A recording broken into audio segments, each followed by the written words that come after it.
Yeah, we find her, the beautiful girl we've been missing. We wanna have her kissing.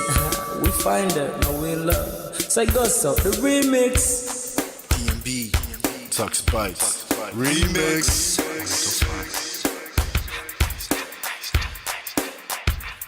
Now if I had to lose you like a bad phone connection, I'd change my game to get a better reception. Sit back, let's start this interaction. Don't fight the feelings, just a chain reaction. Your heart won't give you the wrong instructions. Like my GPS, yes I got the right direction. We gotta merge together like a road intersection. Last stop is gonna be my love and affection. I ain't like the mother dudes, they wanna call you shorty, but I'ma call you a beautiful girl. I took your picture home, my mama saw it, she's a very, very beautiful girl. I wanna put you in my video, cause you're so beautiful. You're a beautiful girl. So when you hear us in your radio, turn up your stereo.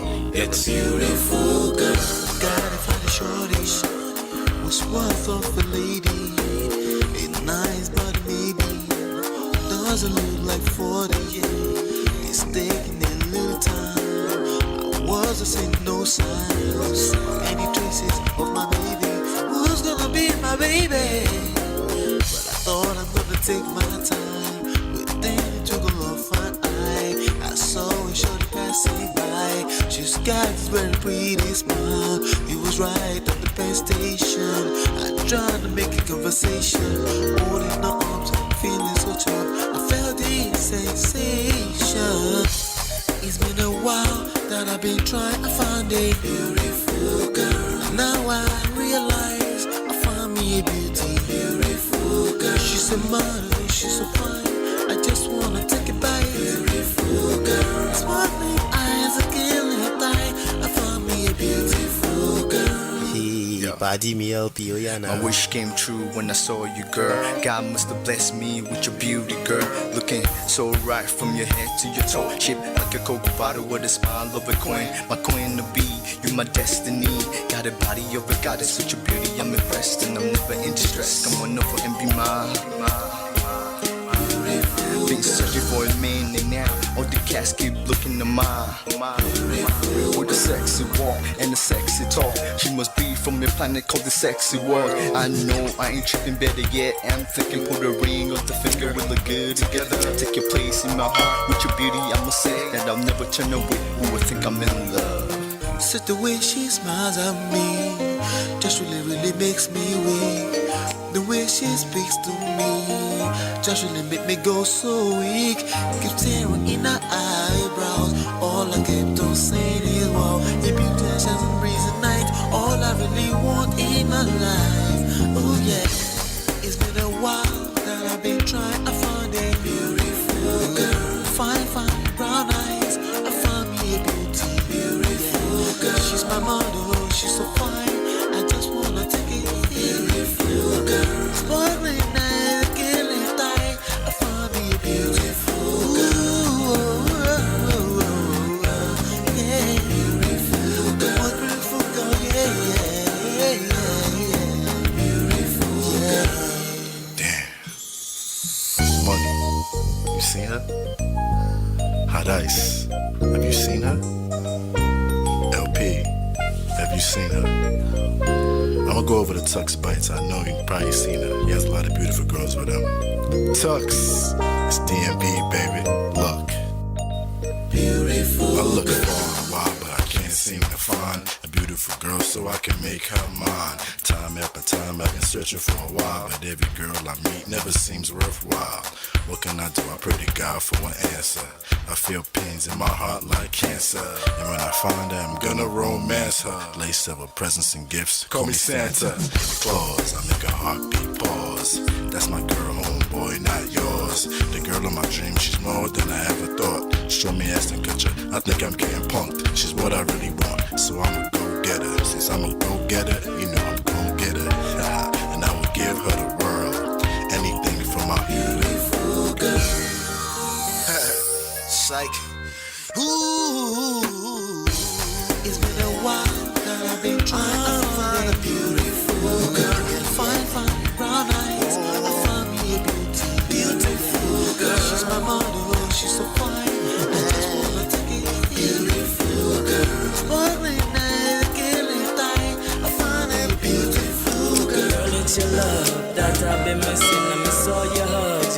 and kissing. Make love on the floor, the couch in the kitchen. One love enough, we done enough.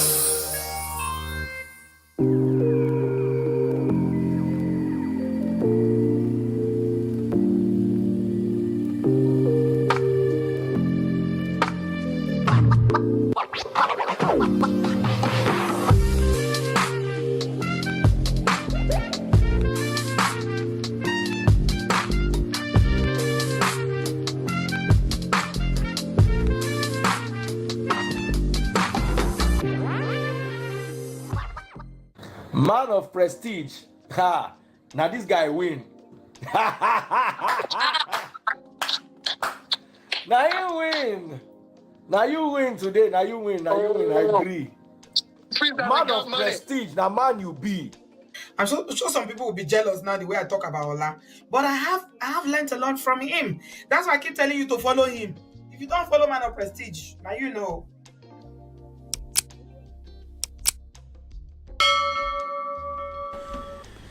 All right, welcome back. How's everybody doing? Hello, welcome. Please announce yourself. It's been 4 days. It feels like forever. It's been 4 days. All right, announce yourself in the chat. Hit a 1. Let me know you're here hanging out. Ping, hit that subscribe. Make sure you're subscribed. If you can't chat, that's because you're not subscribed. You've been shocking. Like, share, and subscribe. Hello, Lady in the Void. Good to see you. Good to see you. Thank you so much. Hit that like button. Let me know you're hanging out. Okay. Let me know name, where you're plugging in from. We're repurposing things back to where we're supposed to be. Okay. We're supposed to be talking about relationships from a more like an empowered standpoint, okay? Self, social, seduction, attraction, emotional intelligence standpoint. I've had some events over the past few days. I have to bring you guys up to speed. Welcome. Good to see you. Hit that like button. Let's ping everybody into the room. Once I don't go live for a few days, the algorithms, they need the like. They need you to hit the like button to shake it up, wake people up, because obviously there are other tons of content going on online, but this is how we let them know that we're here hanging out. Okay, we kind of have to wake it up every single time. All right, but my name is Ola. I'm coming to you live from my Empire Pro Studios.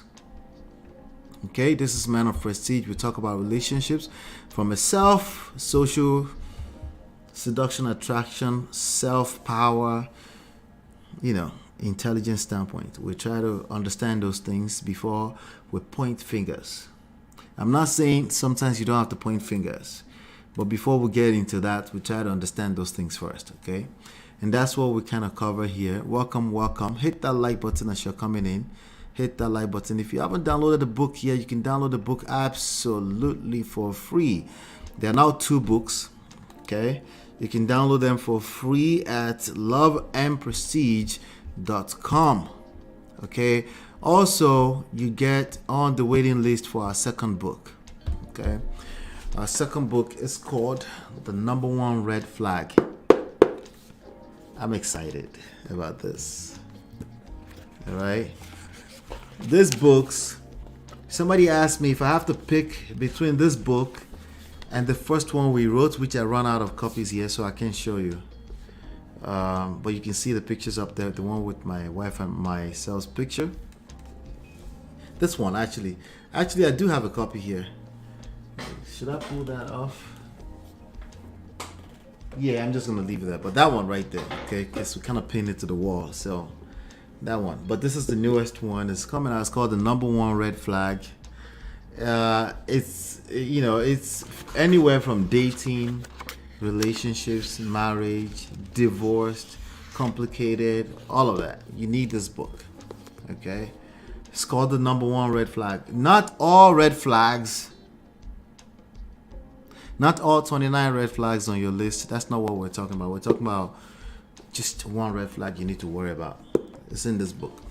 So it's coming in paper as well as hard copy. So very soon you guys will have access to that.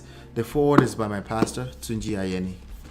All right, so we actually have someone who actually reviewed it. So we're excited about those. They're coming. All right, but let me see who is in the chat. Patricia, hello Patricia, good to see you, Patricia. Yeah, long time, right? I know, but I needed the rest. I needed to recoup. I needed to get my shit together. I've been falling apart a little bit. I lost my purpose a little bit, okay? I lost a sense of my own personal value a little bit. And no, it has nothing to do with what we're doing here, okay? Just privately, okay? And some events had happened even up to just a few hours ago that, you know, basically has been a good reminder for me, okay? So I'm going to be sharing some of those insights with you guys on today, even though the topic is 8 shockingly failed marriages, okay? But let me go. I'm going to go ahead and pin the link to the top if you want to call in as well. If you have things you're going through, you don't mind, you want to share, just keep in mind this is a public platform. We never delete our live streams. So don't come back and say, please, can you delete that live stream? If you need private, confidentiality, all that kind of stuff, you have to book a session with us, okay? We now have a discovery session. It's only good a one time, okay? We now have a discovery session. I'll talk about that. Remind me before the end. I'll talk about that. Lady Navoa says, mail me one. You can, once we launch it on December 30, we might do a pre-order date before that. Once we launch it, you'll be able to order a physical version for yourself through or your favorite book platform like Amazon, you know, all those places, okay? Amazon is accessible to anyone that's a target for the book. I still want a real copy of the first. That's Lady Navoa. It's on Amazon, okay? It's on Amazon. I think for $17 or less, you can get that on Amazon, okay? Shipped to you. All right. Patricia said, I'm so sorry. Can you discuss what happened, or it's too personal? Oh, no. It's actually a good thing. Sometimes we need to be coconut head. Sometimes we need to be knocked on the head to wake up. It's actually a good thing, okay? But thank you, okay? On the surface, it might look like a bad thing, but it's not. I promise. It's not a bad thing, okay? It's not that bad, all right? It's a wake-up call. It's a wake-up call to realign myself with my purpose and not have time for bullshit, even when it looks like money, okay? Yeah, even when it looks like money, okay? And it's very, very tricky because, you know, the devil tried to present to you that, you know, you could, you're missing out on this, you're missing out, but in the long run, it's going to cost you more. So in the long run, it costs you more, okay? Ultimately, it won't cost me more, okay? Because Yoruba people said, "Tabegi loju, igi maruwe." Okay, ultimately it won't cost me more because I know what to do with the lessons from the past, right? But you know, I have the comprehension that I have right now because I'm able to reflect. Not a lot of people are able to do that, so it's actually a blessing. Actually, as a matter of fact. All right, Ty, I kept asking. Thank you. I kept asking and waiting for a reply, sir. You made it seem like it was an only online download type of book. That's only because you haven't taken your butt through loveandprestige.com. Lady Navoa, you need to go through loveandprestige.com. Like I have about, let me see. Shout out to all 6 of you watching me live. That's some of you that are loyal to this platform. I appreciate you so much. But we have about 4,660 people here. And can I get 50 people today to go through? Like right now, if you're watching, about 100 people at least will watch this session. Go through loveandprestige.com. It won't hurt you, right? I'm not going to go into your wallet and snatch money out of it, okay? If anything involves my personal time, it will cost you money. If it's just my content, our content, you can access them absolutely for free. Once you want something like this, then you pay a little bit of an extra for that, because that's being manufactured out of a factory somewhere, right? Then you got to pay for this, right? You want it shipped to you, you got to pay for that. But you can literally access all of it. Well, not this one yet until December 30, but you can access the first book for free. All of the content. The content is free. You know, you could get out there on social media and learn everything, that even how to fly a plane. You can learn it. But once you have to involve other people's time, they can't afford to offer that for free. So you have to pay for that. Okay? For the convenience part of it. But yeah, thank you. I appreciate you, Lady Navora. Just go through loveandprestige.com. You can access everything for free, as long as it doesn't involve my personal time. When it involves my personal time, you pay just a token, and then I will spend time with you. Okay, believe it or not, you're paying right now because this is a public platform and there are ads running and stuff like that. So, and people will watch again, so you're still paying. All right, that's just how it works. I'm just being transparent with you guys how it works.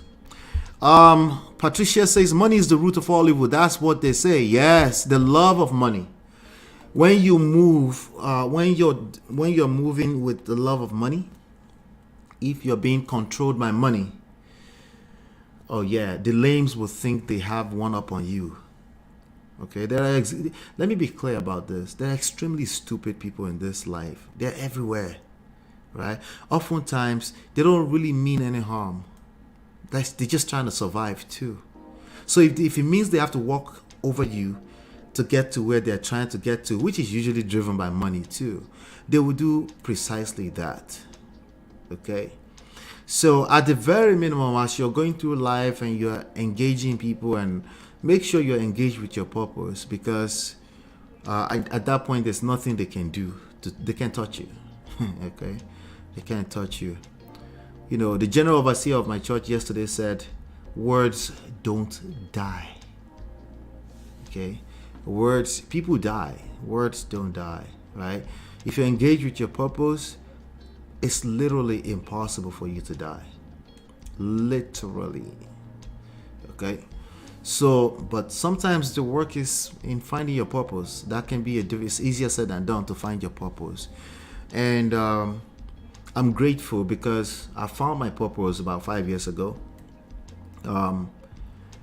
It was right under my nose all along. Right? So I'm grateful. And you could tell, you know, if you're in your purpose, if you can wake up, and if you wake up, breathe it, you sleep on it, you wake up to it again, they have to beg you, like, come on, eat. Come on, you know. Even if you're not getting paid, then there's a good chance you're engaged with your purpose. But then at that point, the problem you would have is make sure you have, you know, a good balance, because you still need to enjoy life, right? But when you bring in money, right? When you bring in money, you will see that, you know, the requirements to pay bills can start controlling your life. Yeah. So, and I've had many, many moments over the years where people have presented to me money, and I've been fortunate enough to say, no, I don't want that money. That's why even with our coaching program, you actually have to qualify, even if you have the money. You have to qualify. I have to make sure it's the right fit. That's why we have discovery sessions, right? Discovery session is free. If you need that link, I'll post it later on. Just remind me before we end. That's why the point of that is we'll hear your story, we'll see if it's a fit. All right? We don't offer therapy sessions. Therapy sessions is for people who might feel like they need mental health treatment at a clinical level. If you need mental health treatment at a clinical level, we don't have any services for you here. If it's, think about these two words, treatment, clinical, we can't help. Okay, what we do is coaching and a healthy level of counseling, meaning goal oriented. You have a goal, you can identify the goal, and we say, okay, you know what, we can help you with that. Right? It has to be a fit. If if you sense any kind of unstable situation, anything like that, the least we can do, at least maybe we direct you in the direction of people that can help with that. Okay, because that's a different ballgame entirely. It's a lot more costly, by the way, over the cost of a lifetime. But anyway, before I digress, I'm just trying to get us up to speed. So the love of money is the root of all evil, absolutely, and that shows up in our real life. Okay, if the reason why you're doing something is because of money or aesthetic or anything surface level, you'll fail. Okay, it will cost you a lot more. Okay, because you'll be operating from a very... What's going on, brother? Ola Kidola, good to see you, sir. Good to see you. We have Paula here. Paula is greeting to you, man of proceed. Thank you so much, Paula. Good to see you. Shout out to you, Paula Dupre Johnson. Paula, correct me if I'm wrong. You're from Chicago. I think I'm remembering the right person. You're in Chicago. Am I correct? Tell me. How do you find your purpose? I think I hinted it. There's a whole regimen to that, but I hinted it a little bit, right? You know you're in your purpose if you can wake up and you're not even about to get paid, but that's what you're thinking about. Okay? All throughout the course of the day. You know you're in your purpose, okay? Also, the second step to that is that it's actually, when you're in your purpose, you look like value to other human beings, okay? You can't just be in your purpose and say, no one gets value from me, but at least I'm doing me. No, that's not how that works. It needs to be value. The product of being in your purpose is valuable to other people, not just you, okay? Meaning it's marketable, meaning this marketable. It might not seem that way up front, but it's marketable, okay? But that may be difficult to identify how that works too, but it's marketable, but it's something you enjoy doing. Okay, enjoy doing doesn't mean it doesn't involve work. There's work, but it doesn't feel like work, right? And then it's valuable to other people in the market, in a typical marketplace, okay? Then you're in your purpose, okay? So, yep, but we can talk about that as a topic on another day, okay? We're getting back to it. See how I'm enjoying this? Shout out to all 10 of you watching me live, right? Yeah, that's purpose, okay? So for you, it's going to be something else, okay? It could be something else. It could be the same, but it's something you enjoyed, but you feel... Yeah, in fact, what you enjoy the most about it is that it impacts other people. As a matter of fact, you don't even feel that reward that you feel from it until you see it impact another person in a positive way. And then you're like, I love doing that. I love putting a smile, a sense of relief in that person's life. Aha. Right? But everything else, you're making money, it pays the bills, but you resent it. Okay? Sometimes you try to talk yourself into, you know what? At least we're paying the bills. Let me just get to work. Right? But it keeps coming back to you every other day that you're participating in this activity. You just resent it. She says, I'm in Detroit, Michigan. That's close enough. I think it's the same person I'm thinking about. But shout out to you. Thanks for being here. Area, not too far. How you doing? Right? You just, like, you know how to do it. You're skillful at it, but you resent it. It pays the bills, but you resent it. Now, don't quit your job if it's paying the bill. But you can also start creating a path for you to get out of it. And, if you don't get out of it, you'll collect at some point, right? You're going to get dragged in a very bad way that you're like, I knew better. I knew better. I should have found my way out of this a long time ago. Right? But somehow the need to pay the bills kept holding you down. The fact that the reward of it sometimes is long-term, mid to long-term, outside of feeling a sense of fulfillment, right? Yeah. I have a whiteboard in front of me right here. And that whiteboard has everything I want to do more of, right? Everything I want to do but one. And everything that needed to be crossed out. And I wrote it there, right? You know, some people might call it a form of what do you call it? Vision board. It's not a vision board. It's a board. If you've seen me written on board and teach from there before, which I've done in the past, you've seen me use this board, right? But about 3 or 4 months ago, it must be about 3 or 4 months ago. So what month are we in right now? We're almost in October, right? Somewhere around April or May, I wrote 1, 2, 3. I'm looking at it right now, okay? Let me use my glasses. Hold on 1 second. Let me see.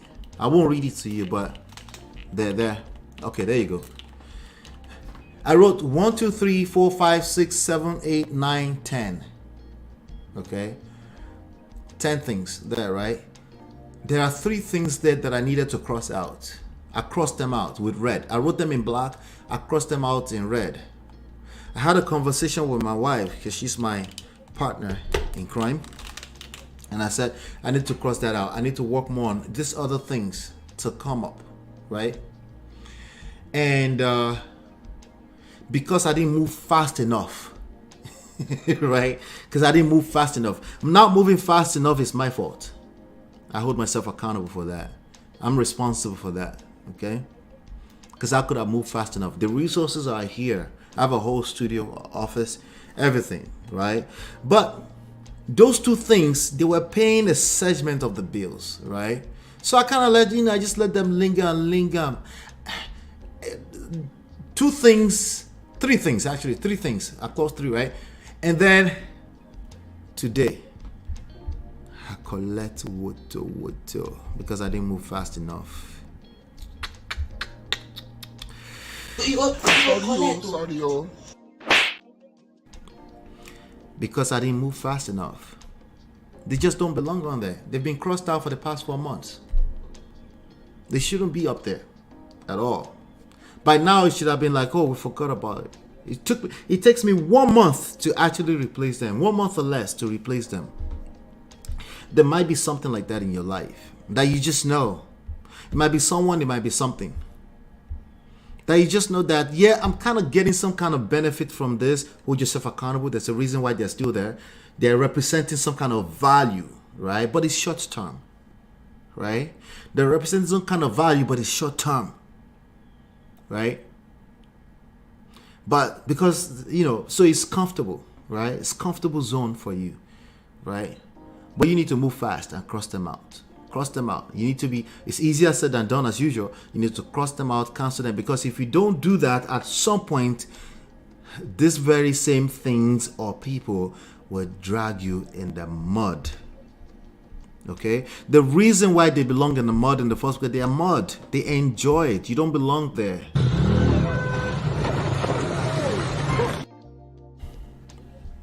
Okay? No, they belong in the mud. You don't belong in the mud. Whatever mud represents for you, there is muddy because you don't enjoy it. You resent it. You don't want to be there. Okay? I know I'm preaching small, but pardon me. Stay with me. Okay? Don't be like me. Okay? So maybe I'm actually moving fast enough. Maybe I just needed to go through it. Whatever that is. Bottom line is I don't belong there. Set that stone right now today. Plant your flag today. Say, this thing does not serve me. This thing is not going to serve me. This thing, this person is not going to serve me long term. I'm in this right now because I'm addicted. Maybe you have addictive personality. But you just know that like right now, you can start right now. Write on the board somewhere and it will manifest itself. They will remove themselves even if it doesn't feel good, but it will be the best thing that happened to you. Anyway, that's that. Hit that like, share, subscribe. Shout out to all 11 of you watching me. Let's get that up to 12. Let's get the likes up to 12 right now. Okay, so we can get into today's business. Okay, let's get into today's business. Today I wanted to talk about, I saw an article on Vanguard. Okay, I saw the article on Vanguard. I'm going to cover some other stories, but before I do that, let me just go ahead and post my link. Today I'm open. I would like to talk. If you want to talk, come up and chop it up with me, we can do that today. And we can do that anytime, by the way. You just have to ask for it. Just ask for the link. Natu is very good at that, but Natu has been slacking on me. I don't know what happened. She's like, MOP, drop the link. Oh, she hasn't said that in a while. I wonder what happened, Natu. Don't sleep on me. Don't sleep on me. So yes, we do have, we've decided to actually bring the counseling and the coaching services back live. Okay. Let us know. Okay. If you're interested in that, I'm going to pin this to the top and then we can go into this session. Okay. We don't offer anything clinical in nature. We don't deal with mental health issues. Okay. All right. We don't deal with that. We deal with people that know what they want. I just heard pull. Somebody just came inside. Let me see. Hold on 1 second. Before I see. All right. Oh, Brother Allah is here. Good to see you, Brother Allah. I'll be with you in a second. Let's see here. All right. So I pinned the link to the top. Feel free to come up if you want to come up and chop it up with me. Now we'll take it from there. Let me just hear what Brother Allah has to say really quickly and we'll get to it. What's going on, bro? Good to see you, man. Can you hear me? Yeah, thank you very much. Yes, sir. How are you? How you been? Very good. All right, good. Talk to me. You had something on your mind, or you just wanted to hang out? No, I'm just hanging out. I saw the topic why marriages are. No, it says 8 shockingly failed marriages. I was going to highlight some marriages of celebrities. I will listen to the. You listen? Okay. Just hang out and I'll bring you back up as soon as I'm ready. Good. All right. Patricia says, MOP, have you thought of getting your license in mental health so you can have those services to go back to school for 2 years? Nah, I won't do that. I will resent that. That's one of those things I will resent, right? Goal-oriented only. We've decided, my wife and I have decided to stay strictly in the line of using experiences.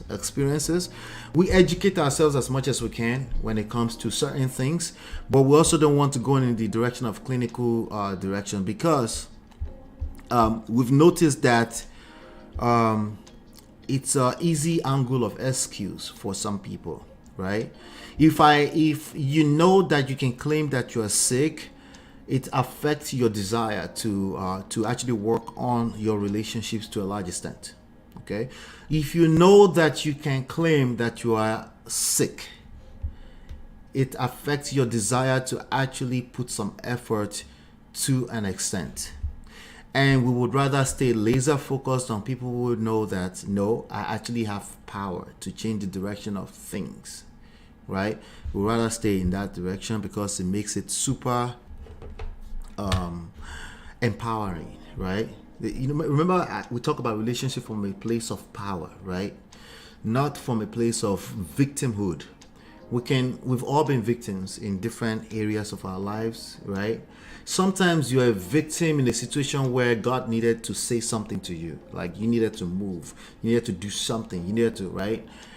But if you know that there's an out of, you know what, I'm a victim, right? Then, because we're human beings, at an emotional level, you're even just that much weak, right? So we have a tendency to tell ourselves the stories. I could be telling you stories, and the only thing I can tell you is that I enjoy this, right?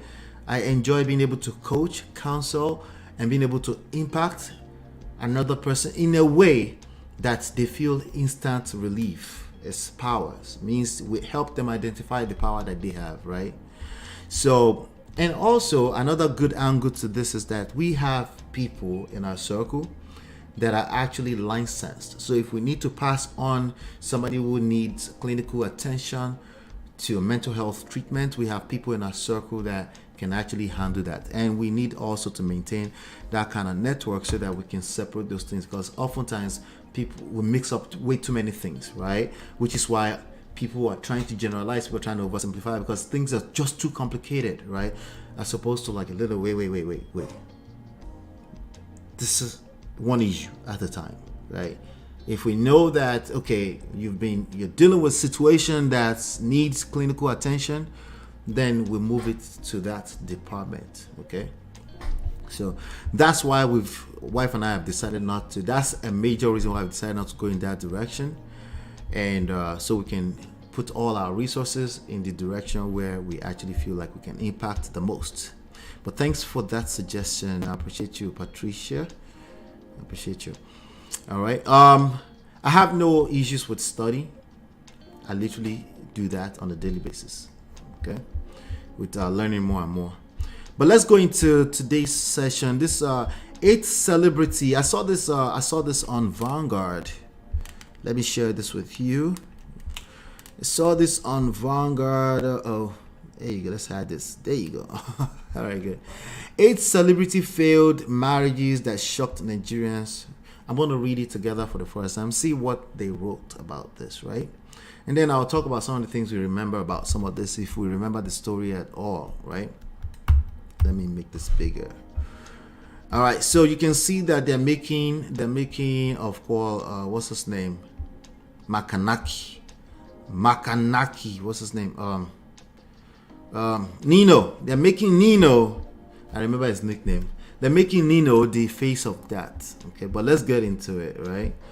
Together. It says, besides their profession, their family lives are parts of the beautiful things that augment their statuses. But sadly, some of them have issues with their marriages. Okay. Number 1, Bolanle Nino Lowo. Right. Some of you might be like, well, why are we talking about celebrities? They don't have the same life that we have.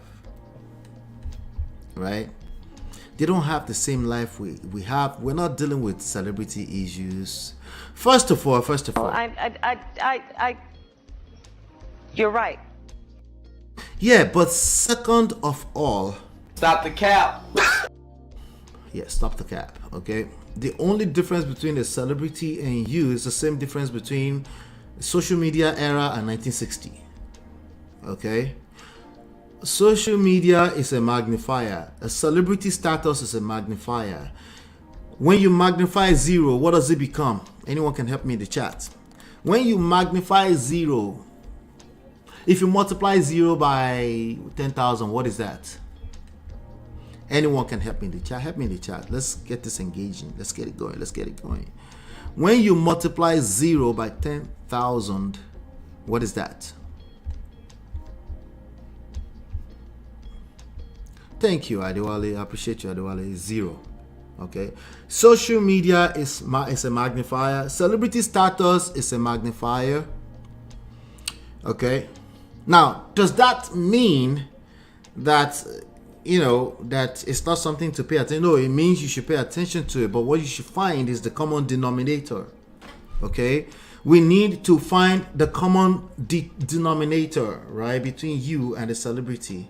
And don't put so much attention on the celebrity status or social media, right? Because it becomes another thing for you to point fingers at. Okay? Meaning it becomes additional reasons to not hold yourself accountable. Holding yourself accountable does not mean you blame yourself. Blame, guilt, fault are all dangerous and they're damaging. They will destroy you more. They will make issues messy for you, because if you're coming from a place of guilt, you will resent.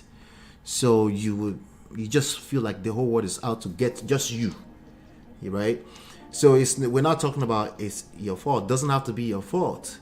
It just means if you want something to change about this situation, you're better off holding yourself accountable, not necessarily to actions in the past, but to identify what the root cause of the issue is.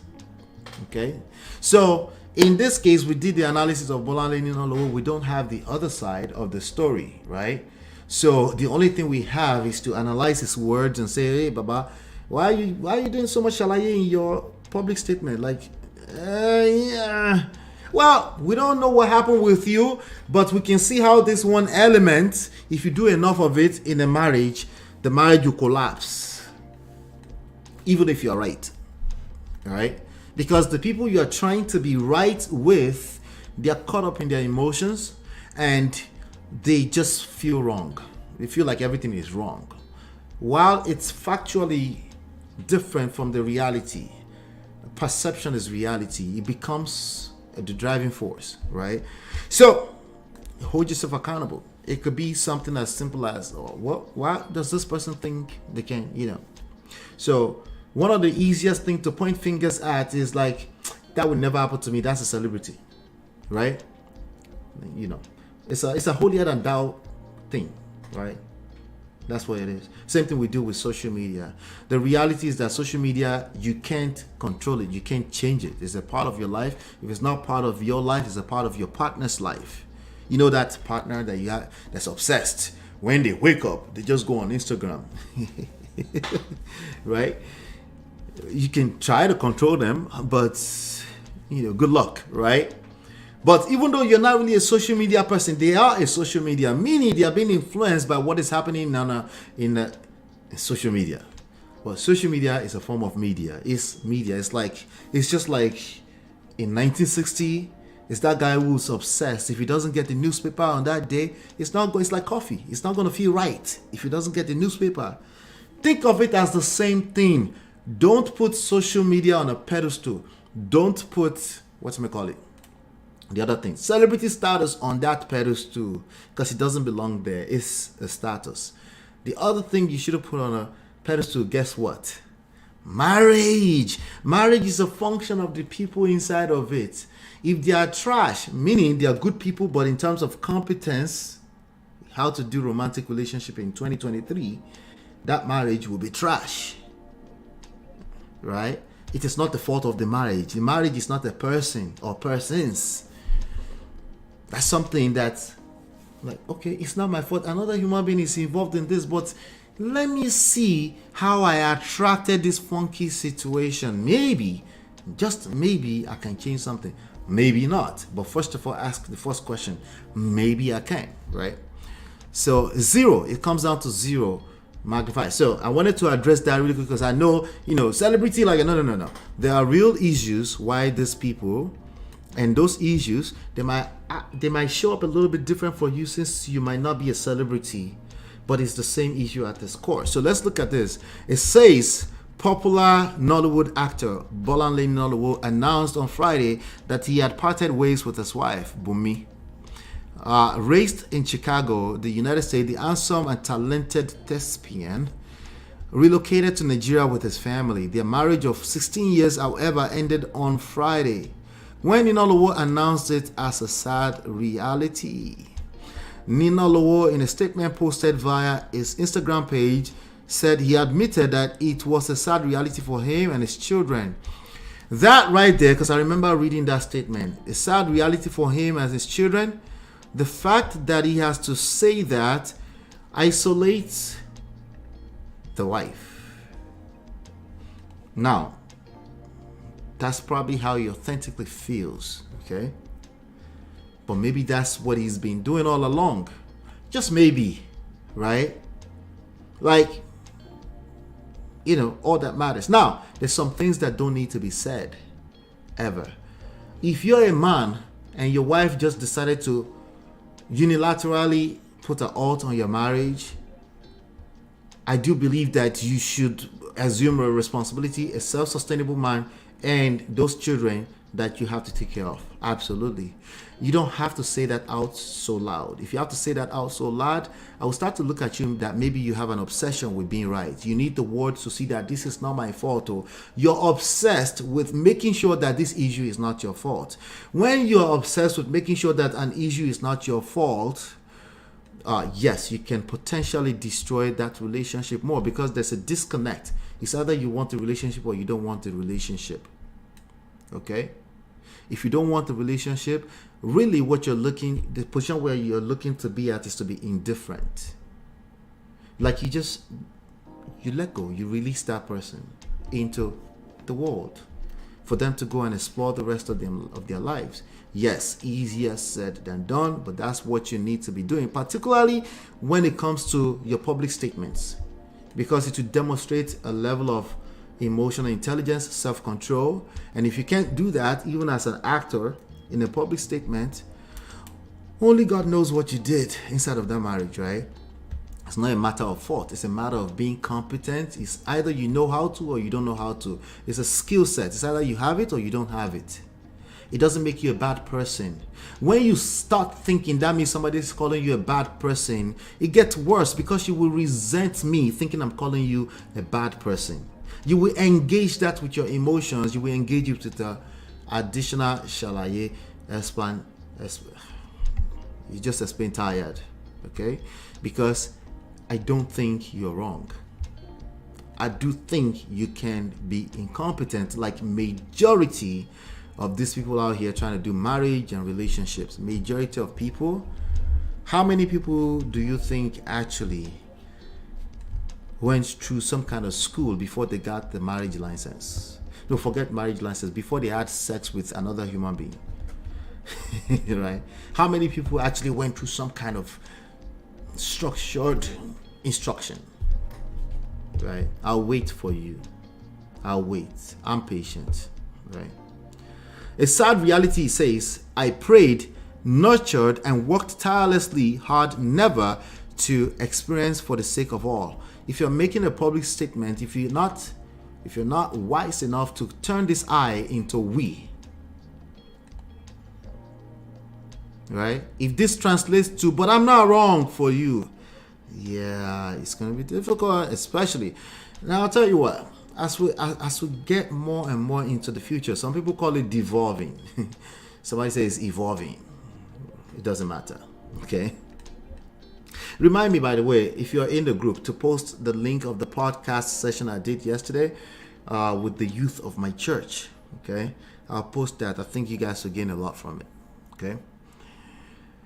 A sad reality I prayed for. If you don't know the greater reason behind the need to be right, why this statement should have been written in a sad reality, we prayed, nurtured, and worked tirelessly, hard never to experience for the sake of all. Now, at this part, he says, my wife and I have decided to go our separate ways. Let's give some kudos to that, right? But is it my wife and I or my wife? Right? I'm nitpicking his words, not because he's guilty or because he necessarily did anything I'm saying. It's because I want you to I want you that you're watching me to pay attention to these little things, right? My wife and I have decided to go our separate ways. That part is good, but it's not congruent with the rest of the statement, right? Decided to go our separate ways and headed for an irreconcilable marriage dissolution. Okay. Ninolo said. So that's that. Let's leave Ninolo. We already addressed that. We have a different video on that. The second one that they called shocking, that Nigerians find shocking, was Funke Akindele, who is arguably, is any other actress that's bigger than Funke Akindele in Hollywood? I don't think so, right? Maybe popularity, but money-wise, as far as the one that's commanding the most revenue, it's probably Funke Akindele, right? Up to last year at least. I don't know in recent times. Okay, because recently there's some people that are coming up, right? But Funke Akindele, there was in recent times also she went through a divorce. So Funke Akindele is a Nigerian multiple award-winning actress and film producer. The talented actress was married to a Lagos politician, Kehinde Oloyede, in May 2012. They're going back, and it's separated a year later in July 2013. Okay, now once you've divorced once before, you need to understand that the data shows that your next marriage, there's 3 out of 4 chances that it won't survive either. Okay, but you don't have to be a part of that statistics. Okay, it's very simple. You don't want to be a part of that statistics. You need to engage structured instructions. Okay, just like you would if you were. I remember I used to work for FedEx between the ages of 19 and 26. I worked with FedEx Express. Used to be called Federal Express back then. Until halfway through I worked with them for 7 years throughout my college years. And the second year into that, I became a courier, like driving. I was the tiniest courier that would deliver stuff to your house at that time, or to your office. Mostly business business clients at the time. So there was one point, I don't know, I think I had like a small accident or something like that, maybe a bumper, I'm not sure, whatever it was, right? Something very minor. But they sent me through what they call the defensive driving class. Okay? So they said, you know what? Yeah, it's minor. Yeah, it's not really a big deal. But you need to go through this defensive driving class. Right? I remember also that I almost lost the job because the majority of the positions required what they call the C class, as opposed to the C class as opposed to the D class or something like that. I forgot now. That was years ago. I left there in 2006, right? So let me show. Let me make this smaller. Yeah. So, but the point I'm trying to make there is that it's only inside of marriage when people argue small, right? They say it's small. They don't realize how much of a big deal each argument is, right? It's such a big deal that you're blind to that. You're blindfolded. Because to you, if you're questioning if it's a big deal, it means to you, I agree, you're right. It's not to you in particular. It's not You're right. It's not a big deal to you. I get that. But never forget that there's another human being involved.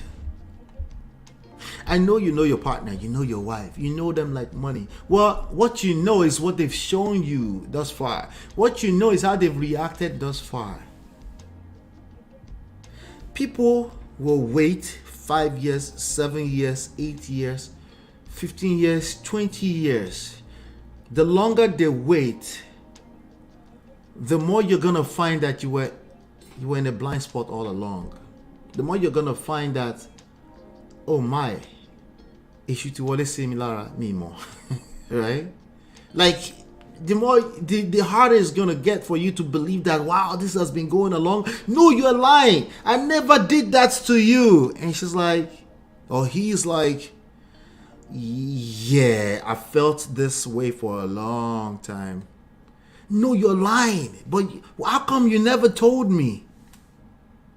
So it's actually much more dangerous than in a fender bumper or small irrelevant accident, because that one at least you can see how they are driving. If they are always scratching the vehicle, you can see that one. This one you can see is inside, is at emotional level, right?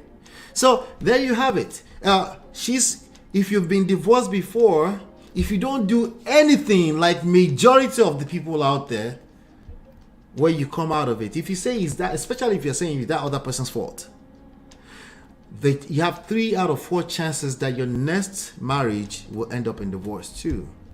It won't be because you're a bad person. I promise. It won't be. Because you're not a bad person. You're not. I know that. I just know that. You're not a bad person. It will be because you don't know what you're doing. Okay? If you are married fresh, that one is even default. If you say I do, you don't know what you're doing. It's a default of life. It's just what it is. Oh yeah, but I went through all this class. Listen, the best class you should go through is conflict handling. Okay? But even at that, experience will show you that you don't know as much as you think, because comprehension comes sometimes from having the experience. Not sometimes. Most of the time. But let's keep going. So Funke Akindele, also popularly known as Jennifer, said her marriage with Oloyede did not work out and had to wait for 3 years before going into another marriage. Wait. Did not work. She said her marriage did not work. She had to wait for 3 years. Okay, that's a good thing that she said that, right? But it's not the waiting. What were you doing while you were waiting? It's not about time. Did you know that there are people that married 2 weeks into meeting each other and they last the longest?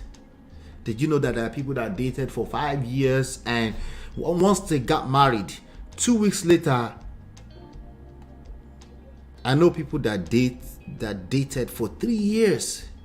She never came into the house. She actually never came into the marriage. After the wedding, she went back home and she said she doesn't want to continue. Right? So it's not about just time. Time is a factor, obviously, because the more time you have to do, obviously, the more time you invest in anything. But what were you doing with the time is the key thing there, right? What is the quality that you were able to generate from how you used that time is what's more important, right, than actual time itself. Anyway, I continue. Akindele married Abdul Bello. Abdul is from the group JJC in London, right?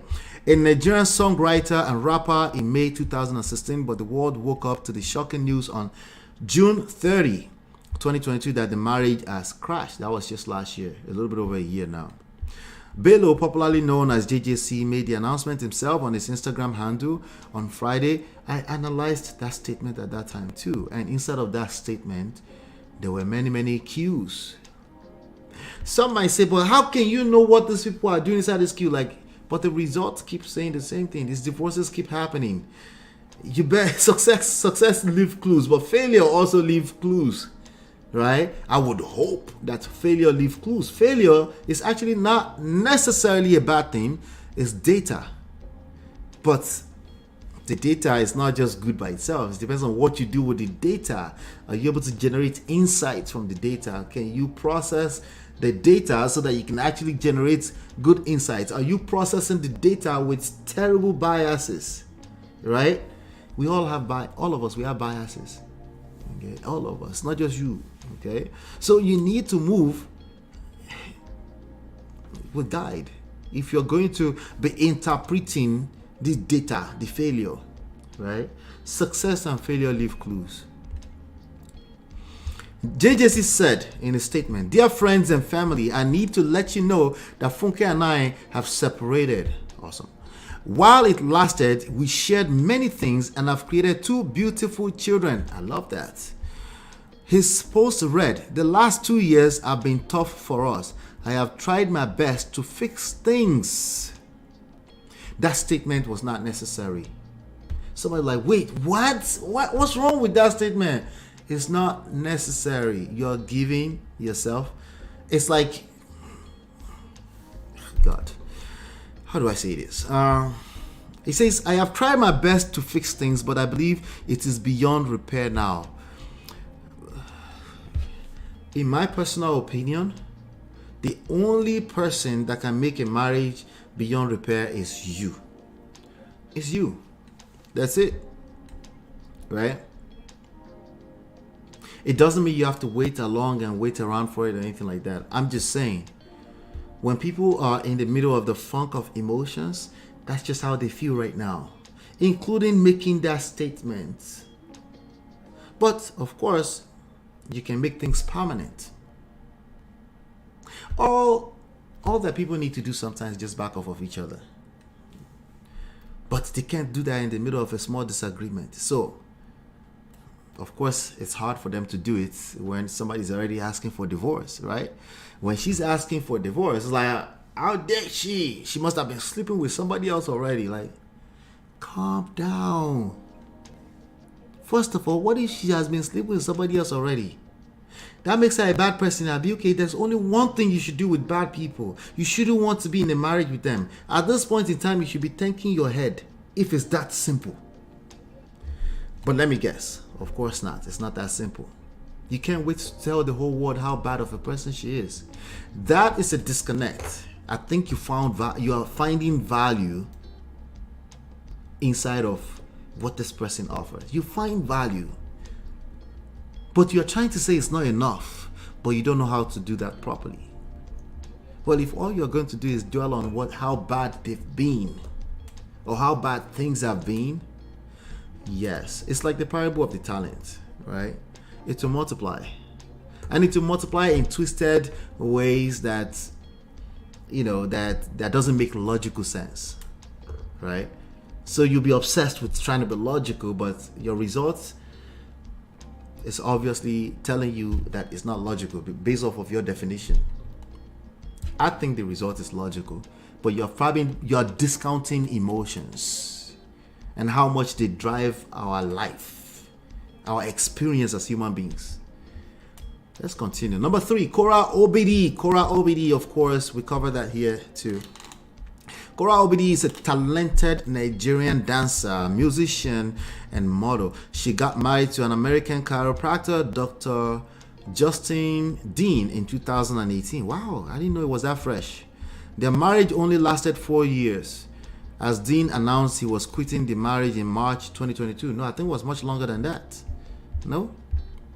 Anyway, he did quit. Anyway, Kora and ex-husband met in China on a popular dating app.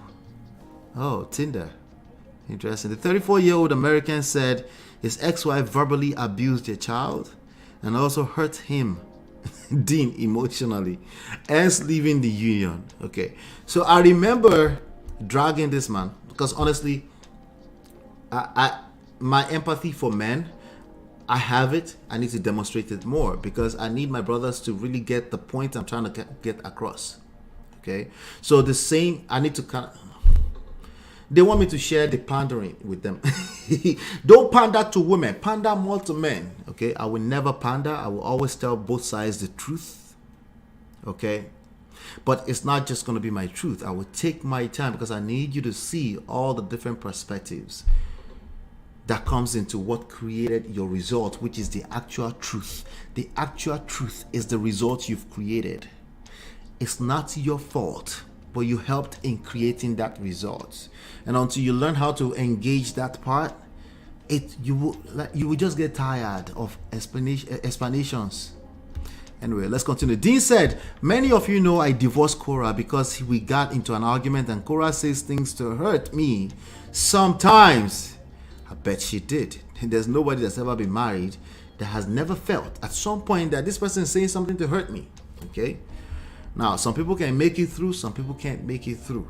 It is what it is. And she repeatedly told me that she regretted that June, their first daughter, ever been born. That tells me somebody did not know what they were doing. They get caught up in their emotions. I'm talking about the lady now, Kora, right? So she probably went in there and started saying, I regret the day I met you, the day, right? They start saying, you know, if she's a proper Nigerian girl, she did. Right? So now, when a woman start moving like that, when she start moving mad, precisely what it is, right? If you are married to that person, this is a commitment, right? There's only so much you can take. I get that. But sometimes your first reaction is all it takes to diffuse, to de-escalate that situation. If your reaction confirms what she's saying, which will happen when you don't know what you are doing.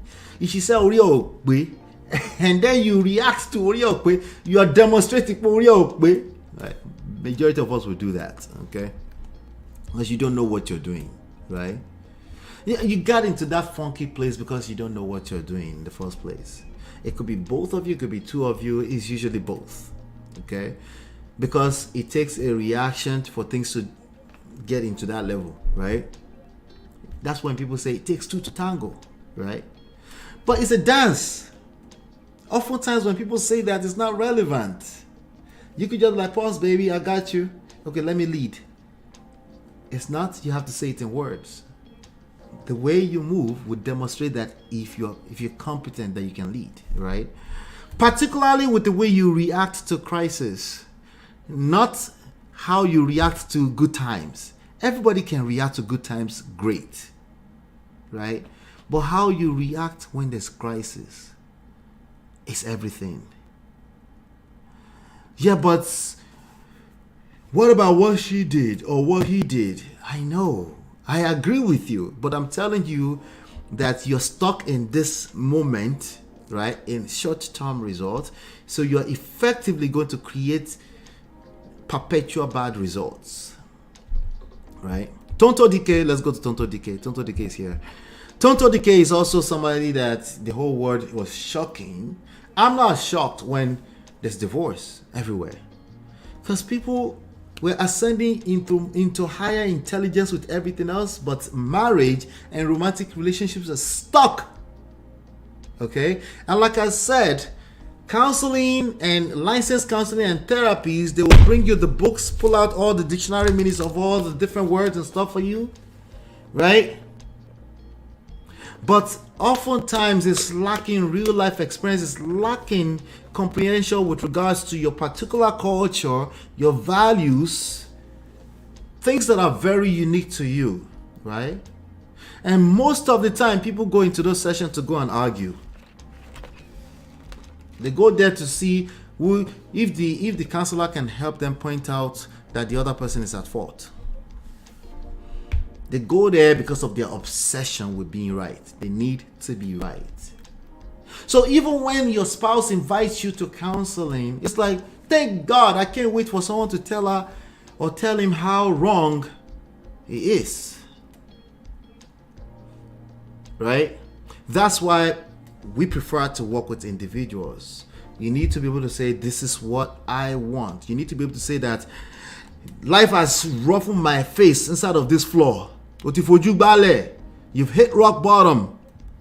You need to be able to say that. It doesn't have to be physical. God forbid physical. We're not talking about physically. It should never be. If it's physical, I will send you somewhere else. But in terms of emotionally, you feel like you're drained, that this person has drained the last out of you, right? But you're still here and you can identify, but this is what I want. And it needs to involve a family structure. If it's not involving family structure, it's like, no, all you have to do is be single. That's it. That's all you have to do. You shouldn't need much for that. If you need a life coach, we can have that conversation, right? But if you're confused, like, I don't know if I want it, but I want it, but like, okay, if there's a way they can drag him into counseling so they can tell him that he's wrong, I can't help you, okay? Because there are many other services out there that can help you, okay? But Tonto Dike is a popular Nigerian actress, singer, and humanitarian. She got married to an entrepreneur and philanthropist, Olakunle Churchill, on August 29, 2015. Churchill left the marriage in 2017, citing falsity and domestic violence as his reason to walk out of the marriage that was blessed with a kid. All right. Churchill said, our marriage was plagued with several frivolous claims of falsity. We knew that because Tonto was lying that he was the son of Obasanjo. Right? If a person is in that space of mind where they would tolerate themselves to lie like that, they need to go back to their parents to teach them how not to lie about something so basic. That's right? So I'm just saying, right? Ranging from domestic violence to false allegations and all whatnot. That's what he said, right? I never laid my hands on her. I have never done that in my life before. She made up those things to discredit my... Okay, so she's been speaking out loud in public before he made this statement. Okay. I am from a proper disciplined Yoruba home. So this is a clean public statement. It doesn't mean it's innocent, right? But let's leave that alone. I just don't know. It was pretty obvious very quickly that she's lying about, especially about the Olakunle Churchill is Obasanjo's son. That was obvious quickly, but I don't know why anybody is shocked, Nigerians, that there was a divorce in this, but oh well. Let's leave it alone. Let's go to some that are not as obvious. Number 5, Julius Agu. Julius Agu is a renowned and successful Nigerian stand-up comedian. He's also an actor and writer. He got married to Ibiere in 2008. That must be around the same time we met him in person. It was around the same, shortly before that. So he was freshly married when we met him. We met him around the same time we met Daddy Freeze. We met at an event here in New York City. Daddy Freeze, AY Comedy, Desmond Elliott, Juliet Ibrahim, Uche Jumbo. All these people gave us drop for our show that we used to do back then. So, except him, not him, but we met him too. The comedian claimed, I'll tell you what I remember about him, right? And I've told it before, I'll be very short with it. Same time that we met, was it the same show that we met Samuel Koso? Anyway, the comedian claimed Ibiere abandoned her matrimonial home because of his ill health. He claimed that, well, The way he said it is like, my wife said, no one do anymore. He's a comedian, so I can't fault him too much for this statement. Agu was diagnosed with a brain tumor when 3 tumors were found in his brain. Agu noted that his sickness had taught him a lot of lessons. He said, I have learned a lot about life. I don't want to say some things, but the fact is that I have grown. I like that. Life has taught me that it's important to strategize.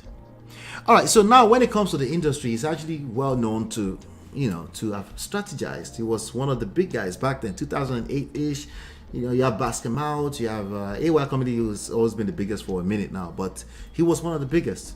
Like, he was flying other comedians abroad and doing shows and stuff like that.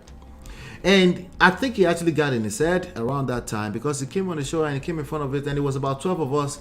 They didn't promote the event very well. It was supposed to be a part of the NEA Awards at the time, but they didn't promote that particular segment very well. So it was about 12 of us, and he's supposed to get on stage and perform and do what he does, right? But he spent the whole time complaining. Right? Complaining about how there's only 12 people there. Now, little things like this go a long way. Okay? This is not marriage now, right? We're talking about a sense of gratitude. If you have a problem leading with a sense of gratitude in the way you conduct yourself, just in general, is that much higher chances that you cannot survive a marriage, because the only thing you will see is things you want to complain about. It's a mindset, right? It doesn't mean bad things are not happening. Clearly, there was only 12 people in a room that's supposed to be filled with at least 75 to 100 people. It was an auditorium, fancy auditorium in New York City. Like, at least 150 people can fit in that place comfortably, right? No, forget that. 250 people can fit in that place. But if he had at least the front rows, those places that go up like that, like a theater, right? If he had those places filled with where he can at least see some, he will feel good about himself, right? And we feed off of the audience. It's a fact. Like, even as I'm listening to you right now, if this place I'm be honest with you, if this place had 60 people right now, I enjoy the show better. But it's not your responsibility for you to make me feel good about me wanting to do the show. It's my responsibility to check myself and deliver value regardless. Little things like that goes a long way when it comes to your skills, your competency, when it comes to marriage and relationships. There will always be more than enough negative things you can point fingers at. And there's also more than enough things you can be grateful about. But one of the exercises that we have to give you in our coaching program is to go through things you can be grateful about. Especially when you're in the middle of crisis, like, you know what? What do you mean things I'm grateful about? You doing what? Because you're going through it, so it's easier said than done. So it's counterintuitive to ask you to list out things you are grateful for, right? But if you want to survive in the marriage long term, those are some of the things you need to learn how to do. Eventually becomes second nature, but in the beginning, because we are all raised to just shame and point fingers, and it just gets bad and gets worse, But you get the gist. But that's Agu for you. Is that what happened in his marriage? I don't know. But I'm just telling you, this is the mindset of the person we're dealing with. This is his professional life. If he doesn't know how to do this in his professional life, what do you think he's doing inside of marriage where he's not getting paid on next Friday? Like, yeah, you gave him sex 2 weeks ago, but that's 2 weeks ago. You're my wife. Just do what you're supposed to do. That's what he'll be thinking. He'll be busy seeing negative when actually he's supposed to look for things he can appreciate before he asks for more. Yoruba people say it's real inside of marriage. Okay? These are some of the things that you might not be able to get in other programs out there. Anyway, number 6. Okay, number 6. That's Julius Agu. In comparison, before I go on to number 6, Toke Makinwa, Samuel Poso climbed the stage after him and delivered a show, the best shows I've ever seen till date. I've been to so many. I love going to concerts. I've been to so many concerts. One of the best shows I've ever been to date. Sammy Okposo delivered it that day to 12 people. So people are shocked that Sammy Okposo, oh yeah, rest in peace. He slept around, he's a pastor, but they love him. You're surprised that people still want to be in there. They want to be inside of it with him. Human beings don't care about people walking a straight line. They just want to feel good around you. They want to feel appreciated, validated. They want to feel significant around you. If they can't feel that, you can be walking the straight line all you want. You're in all your. Sure, you should be a good person. Good for you. You will make heaven. But when it comes to skills, there's more to it. Toke Makinwa is number 6. Toke Makinwa is a Nigerian celebrated radio personality, television host, singer, and author. Toke Makinwa is huge now these days.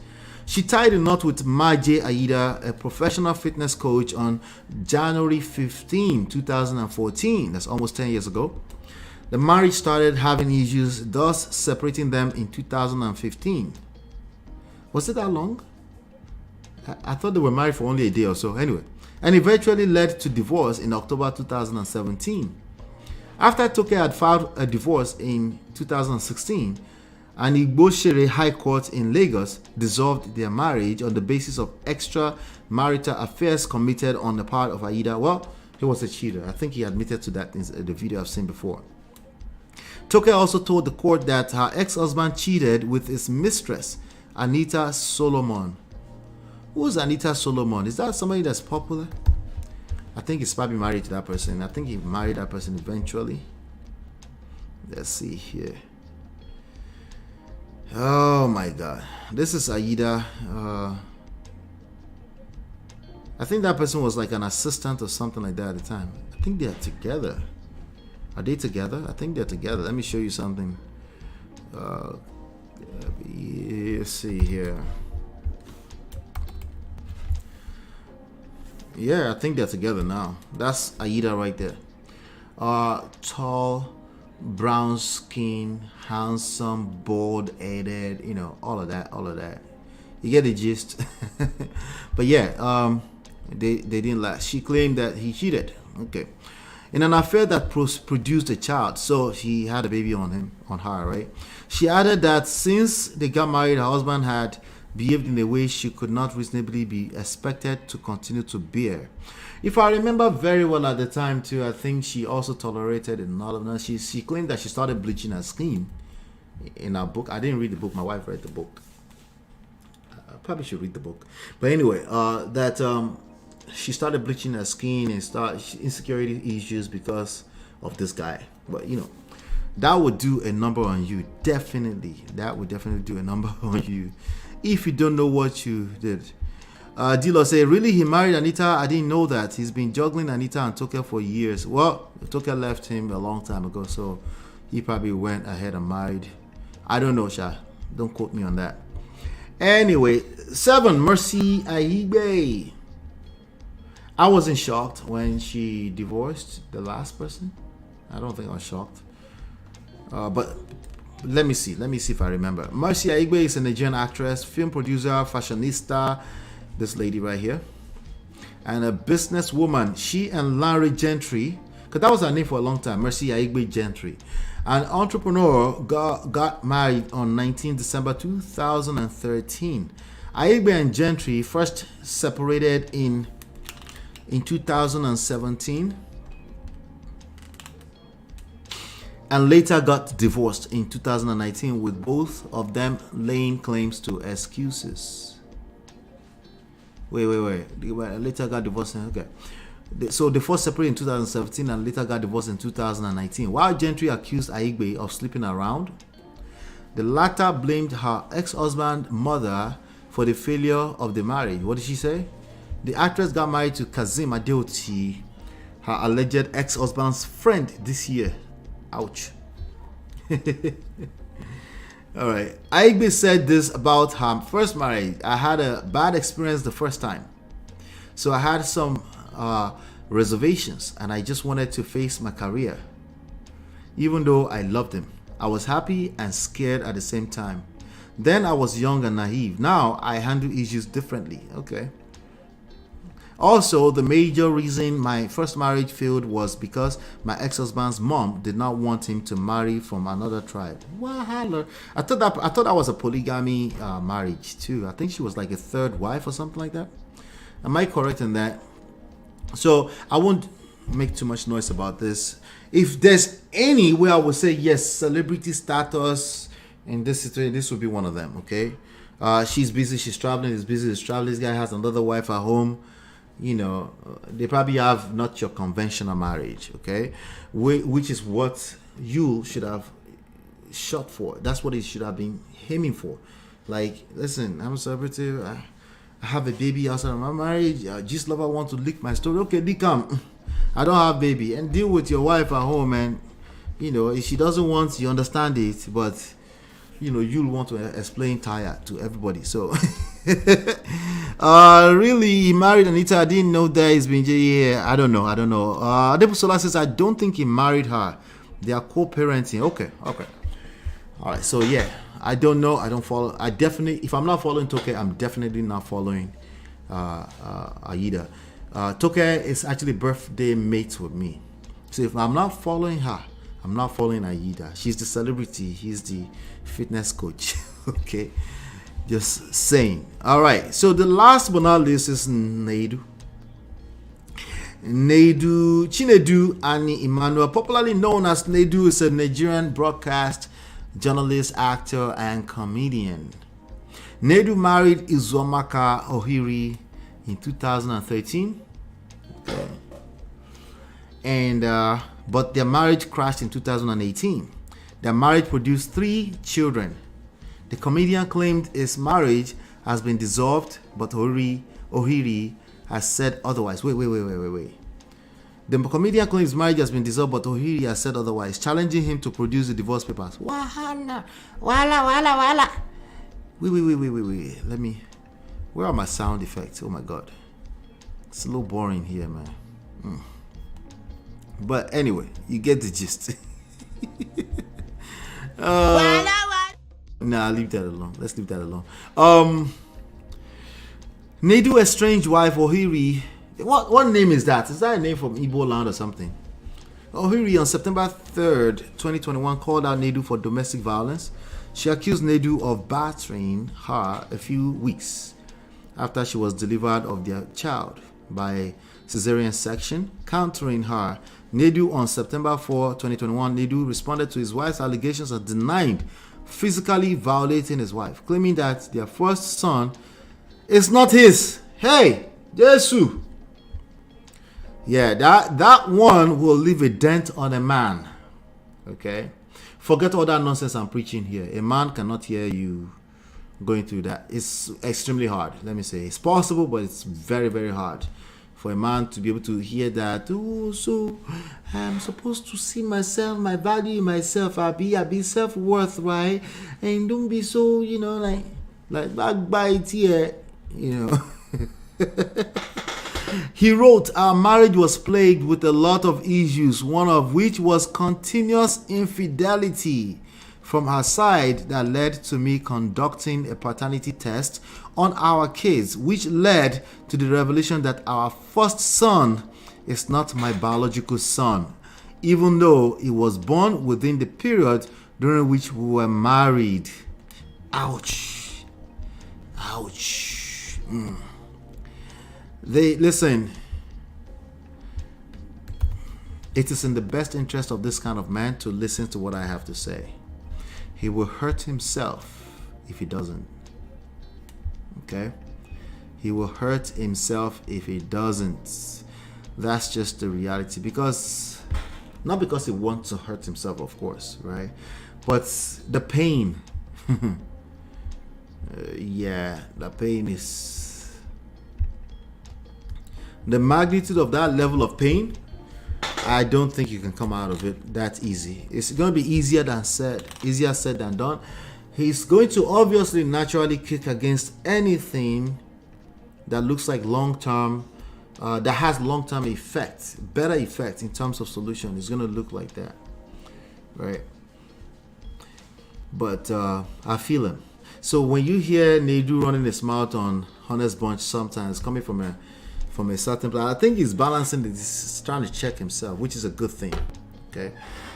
But it's only natural that you start speaking from, like, people can hear your biases, right? In a way that is so loud that you can't even hear it when you're going through pain. It's like you're yelling out like, this is painful, but you don't realize you're yelling that loud. But people are like, what is wrong with that person? Like, who did I yell that much? Yes, that precisely. Okay. That's why I keep telling them, like, it's nobody's judging you.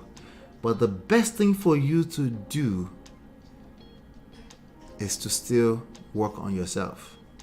And take all that attention away from blame, fault, guilt. Yeah, guilt, self-guilt. Self-guilt is part of it. Like, you're blaming yourself.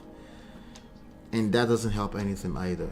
And I think people are thinking, when I say work on yourself, they think I'm saying to blame themselves. No. But it's much, much, much, much larger, bigger. And then, anyway, the thing is pinned to the top. Okay, if you want to come into the studio, feel free to come to the studio. I have some room now, but I'm just warming up. I'm coming back from my long break. All right, tomorrow, a few people, popular demand, have asked me to respond or have my take on the story that was on Auntie B's show yesterday, the Ellen story. I haven't listened to it yet. I will try to do that before the end of today, towards tomorrow morning, so that we can talk about it tomorrow. Okay, so I'll be talking about that off of popular demand. There were comments, there were people also in the group chat, and some very important people also asked me to say something about that, so I will go through that tomorrow. I've seen the story, I skimmed through it, but it was during the whole Mubad thing. So let me see. Not to say I still don't trust that is DNA. The DNA test he did, why don't you trust it? If it was the woman that did it, would you trust it? Why don't you trust it? Tell me, what do you think? Why would a man not wants to why would he wants to deny his own child? Well, there's court to handle those kind of cases. If there's a dispute, they can do second DNAs too, right? But I don't think she debunked it. She didn't debunk that he wasn't his child, right? Did she debunk his story, his side of the story, with regards to the result of the DNA test? Did you watch the interview the wife gave? No, I need to see that. Can you post it into the group for me, Natu? He did the test behind her. She asked for retesting and he refused. Wala. The school knew the boy wasn't his before the wife knew. Look at his face. I'm looking at his face as you are talking. Wait. Nedu Nashawo, this dude is married, but he was in New York last 2 weeks, jumping from one woman to the other. I know it was in the US somewhere. He's jumping. How do you know that? Natu.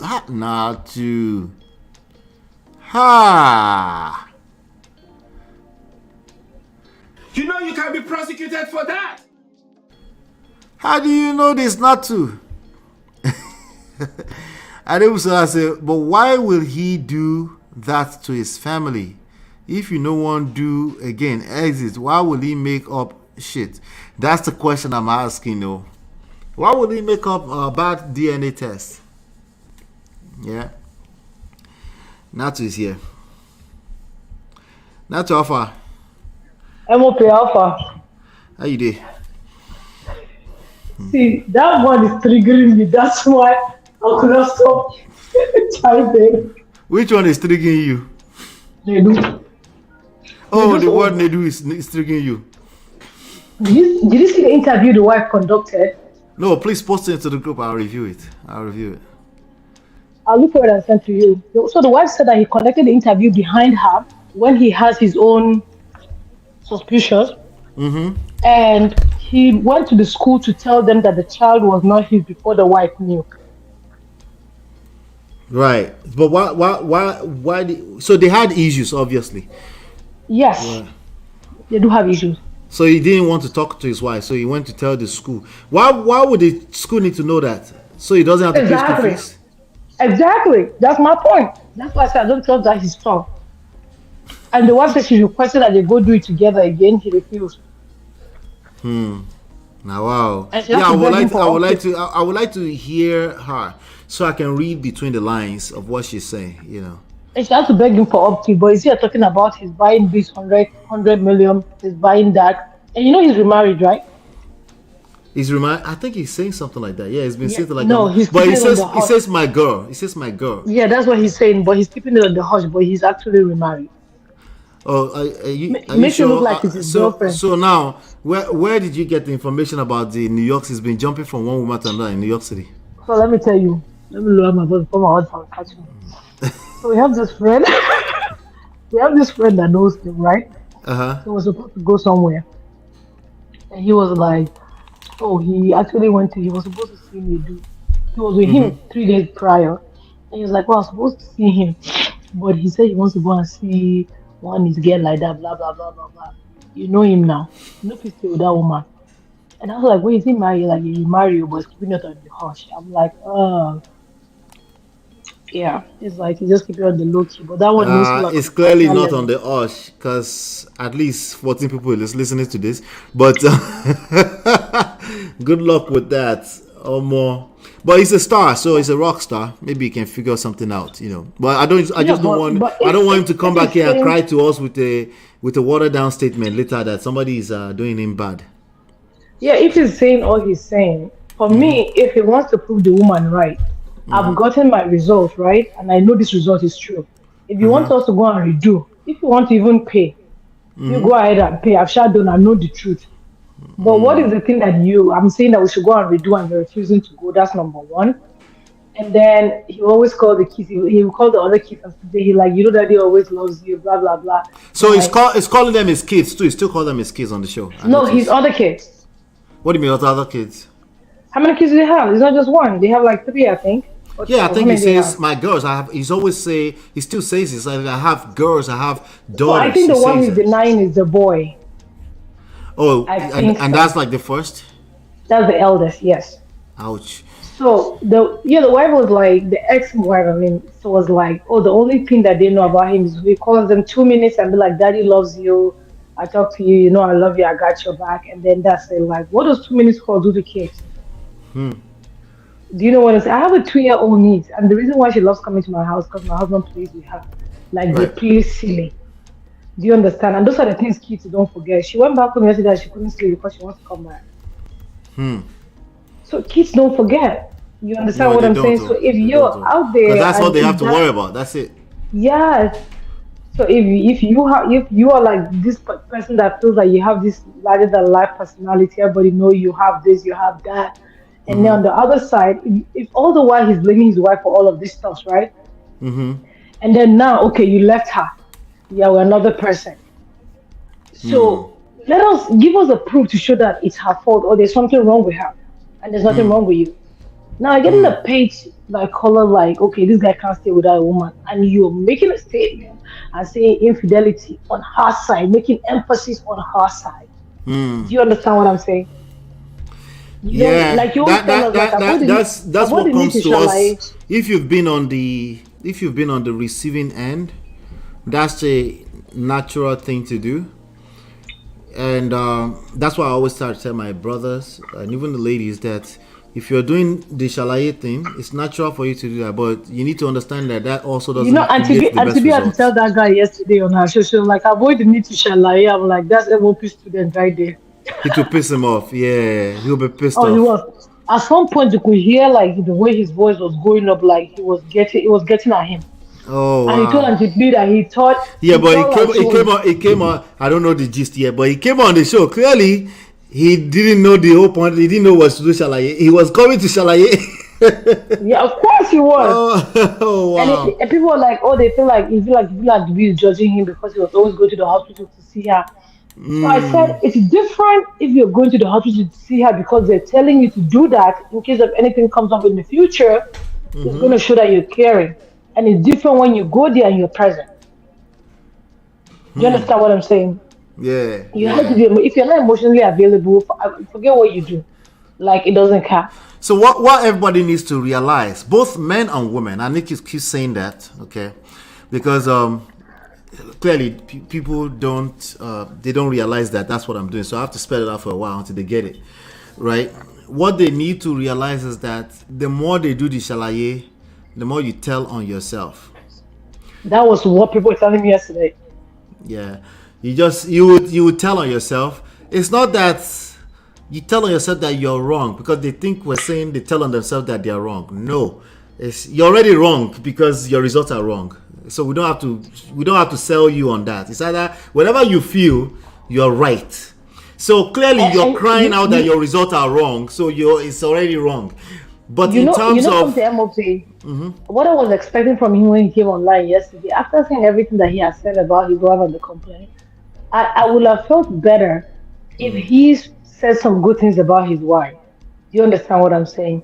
yeah, You know, but when he my can't. brother, That's why you shouldn't do shalaye. That's no, why you shut up I because you're understand, not but in you a know, space where you can. You're not in a space. No, no, I agree with you. Where you're not in a space where you can say anything good about your wife. It's why we tell you to talk less, right? That's why because we don't want you to fake it too. We don't want you to fake talking nice about somebody that you oh, he don't. said his wife bottles up everything. She doesn't talk. When he's drunk, he doesn't know. And like, there's a high chance that he didn't create a safe space for her to open up. Okay, don't tell me, don't cheat. We'll talk about that tomorrow. Wait, Adebuzola say he's already crying. Have you forgotten that you reviewed him saying he regretted doing the right thing by marrying his wife because she was pregnant and him taking but going here. I don't forget me that. Are you talking about Nedu? I think I did. I'm not Yeah. sure. Yeah, I'm not sure. I don't remember now. We're covering a lot of stories here. Chinye said we needed you. Yes, I saw your comment as I was coming We on. needed you so bold. Like, where is MOP? Yeah, but the thing is, Oh, what? I wouldn't have wanted to attack him too. I probably would have wanted to shy away No, so that no, the we know that you conversation wouldn't was attack him. organic. You check him after everything. So I just want to give you this a quick update. One of my friends as a lawyer in Florida, that I told you that she said she knows the lady that her husband fired her, but she was in shock and didn't get back to me at that time because she didn't want to talk about it. Somebody sent her the link to Antivi's show, and she went to watch. You know, she had to ask me who was that guy that was checking that lady. She was talking about you. I'm like, that's MOP with a capital letter. She was like, oh my God. She was like, no, the way you approached her and spoke to that girl coming to defend him, Right, it was right. so The good. anti defender, Agbejoro. And do you want to know the funny thing? Yeah, That guy is not in the military, number one. He didn't send his wife he To was never in the America. military. No, he came to America before his wife. He got married for his papers.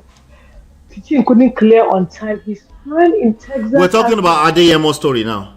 yes, He came first and then he brought them yes. and then went back. He didn't bring them.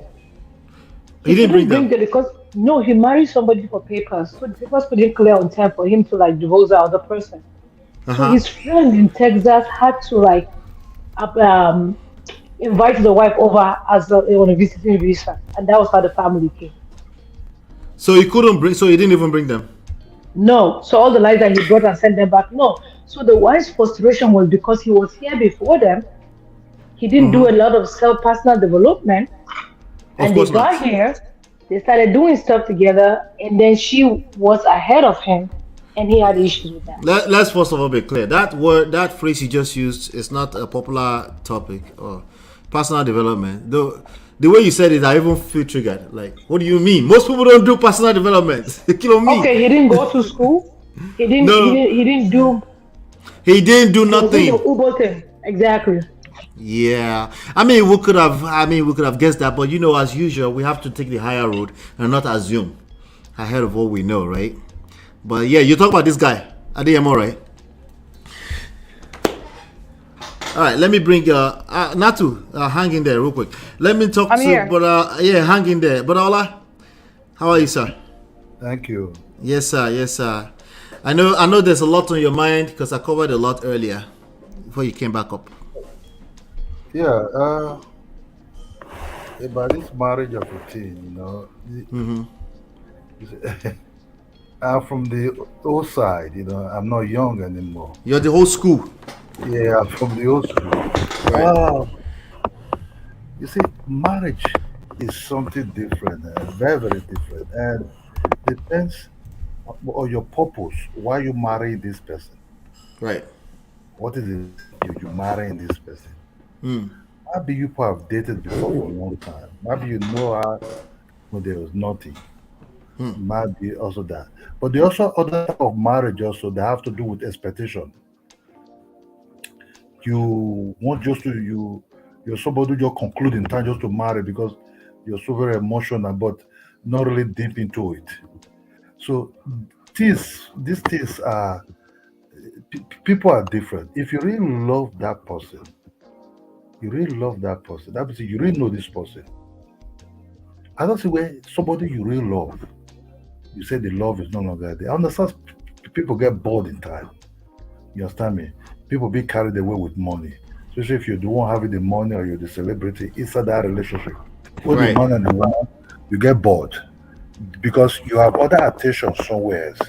You Mm-hmm. get whether a man and the woman. Then if the woman, maybe some men are compromised. Ah, you're so very beautiful. To the man, like you're like Michael Jackson in other women's eyes. Mm. Men with ego and praise sometimes affect them. But the truth of the matter is, if you know you're not into marriages, and both men and the women know, Mm. you must have to really know this person very, very, very deep. Right. What is his emotional? Yeah, stability. Yourself, is this somebody that just wakes So up today? Brother Allah, so now let's break that down, right? Your statement that I'm getting is that you must have really not loved that person ever.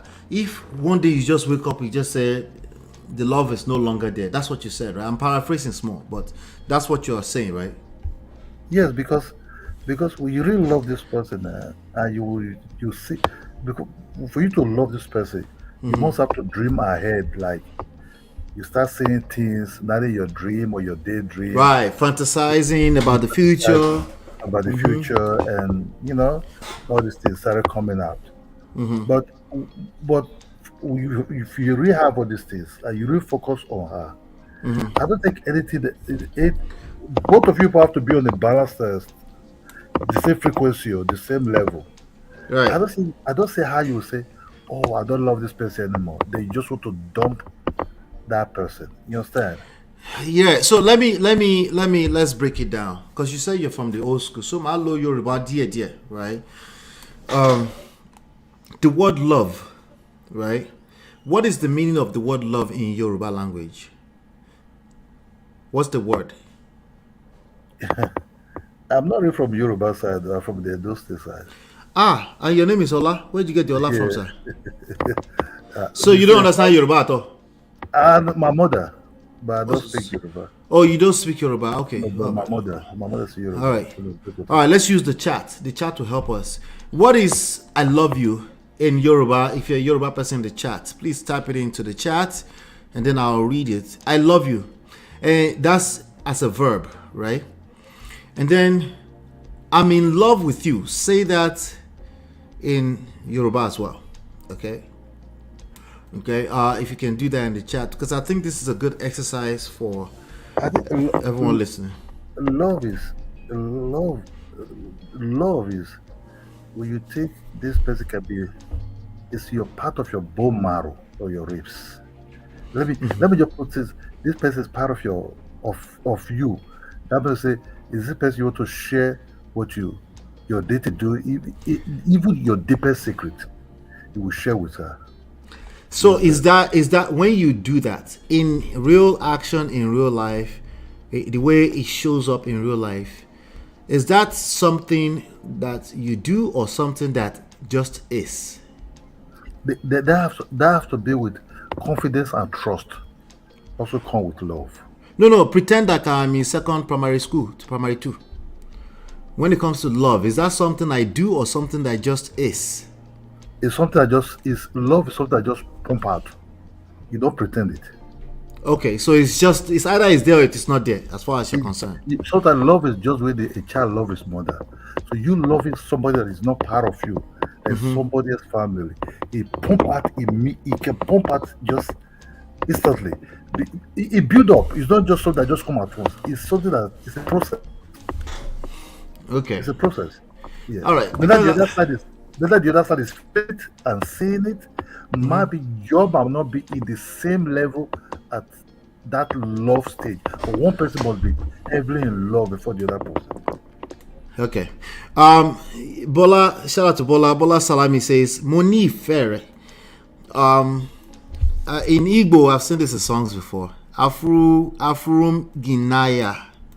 Right? I've heard that in songs before. Moni Ifere. Moni Ifere. So I have love for you will be I have love for you will be loose close translation, right? Look. So that means love is a noun, right? Which means you have it or you don't have it, right? But what I'm trying to extract out of this is that English language says I love you, not I have love for you. By the time people start saying I have love for you, they mean something else entirely. That means they don't really want to say I love you, right? But they say I still have love for you. They say that to their ex-wife, or they say that to a person that they don't want to, that they're no longer in love with anymore. You were going to say something, sir. Go ahead. Yes, look, I understand you can love somebody who your casual friend, but be that in love, really. In love, right? In love. That's what I'm talking about. So let's remove friends and mother to child and parental love. Let's remove all of that. Let's talk about romantic love. Okay, let's talk about. When I talk about romantic love, I'm talking about being in love. But Be in love. by the time you start being in love, then you start accepting anything that follow that person. Right. It can be his mouth smell. It can be her body odor. It can be any little things that come with human beings. You understand me? These are the things that does not bother you anymore. It's not be part of you normally. So when you eat the same food, sure, you will smell the same. You understand me? So what I'm trying to talk about now is when you are in this level and she's also this level. I'm not saying one person have to be in this level, Right. but one of the partner will sense, it seems this man is really into me. Then that person will start becoming losing his face. Now try to accept this guy. Let me ask you a question, sir. Yeah. If a person says, I'm in love with you, okay? You don't really know each other, but they're in love with you. They start to fantasize, the word we used earlier, about a future with this person, right? Even if they wake up in the morning with a very strong kicking breath out of their mouth, they wake on the same bed. They give them a lot of grace.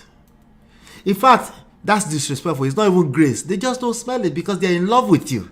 They're fantasizing about the best of experiences being with this person. So even when they are sibling, you can say, what kind of guy is this that you are dating? What kind of girl is this that you are dating? They can't see because they're in love with this person. But later on, right, that same person they're in love with, 5 years from now, they are no longer in love, right? They claim, according to you, is a claim. It can't be. They must have never been in love, right? But now, even when the breath is not really smelling, but they are looking for it, like, what is that smell? They just have a very funky, attitude around that person because they no longer fantasize about the future with this person anymore, right? In fact, everything about this person reminds them of that terrible decision they made once upon a time.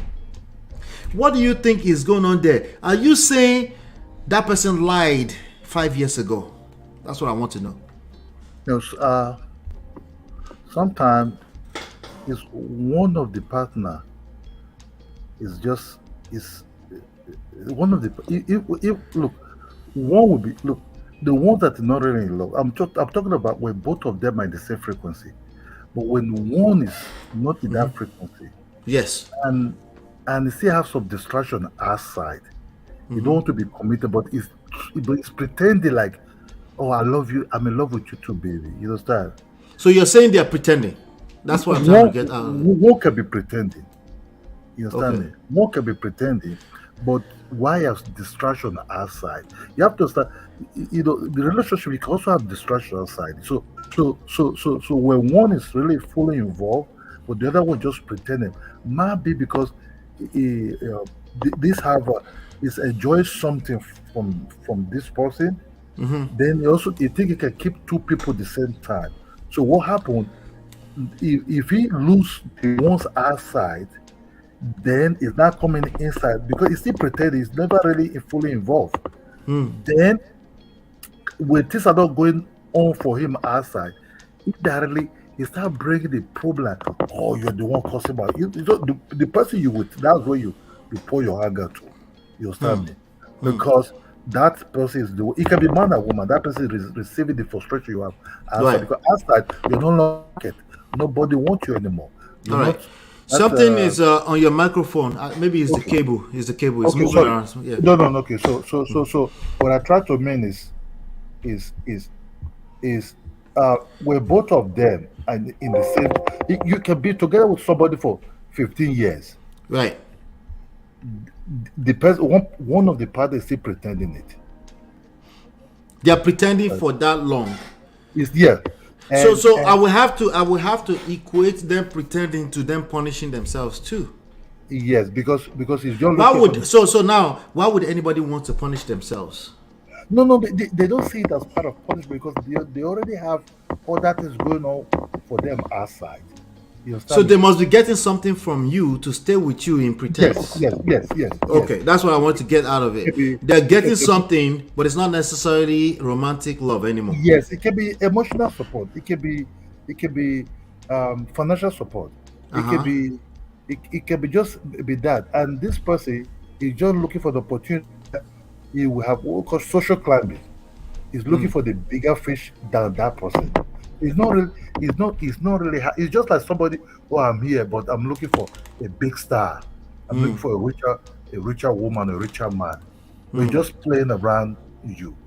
So in a way, the other person will know because if you give what you give, that's what you get back. If you continue giving and you don't get it respond back, you start feeling you understand that. Okay, so we've gone down the rabbit hole a little bit. I want to get back to the word love, right?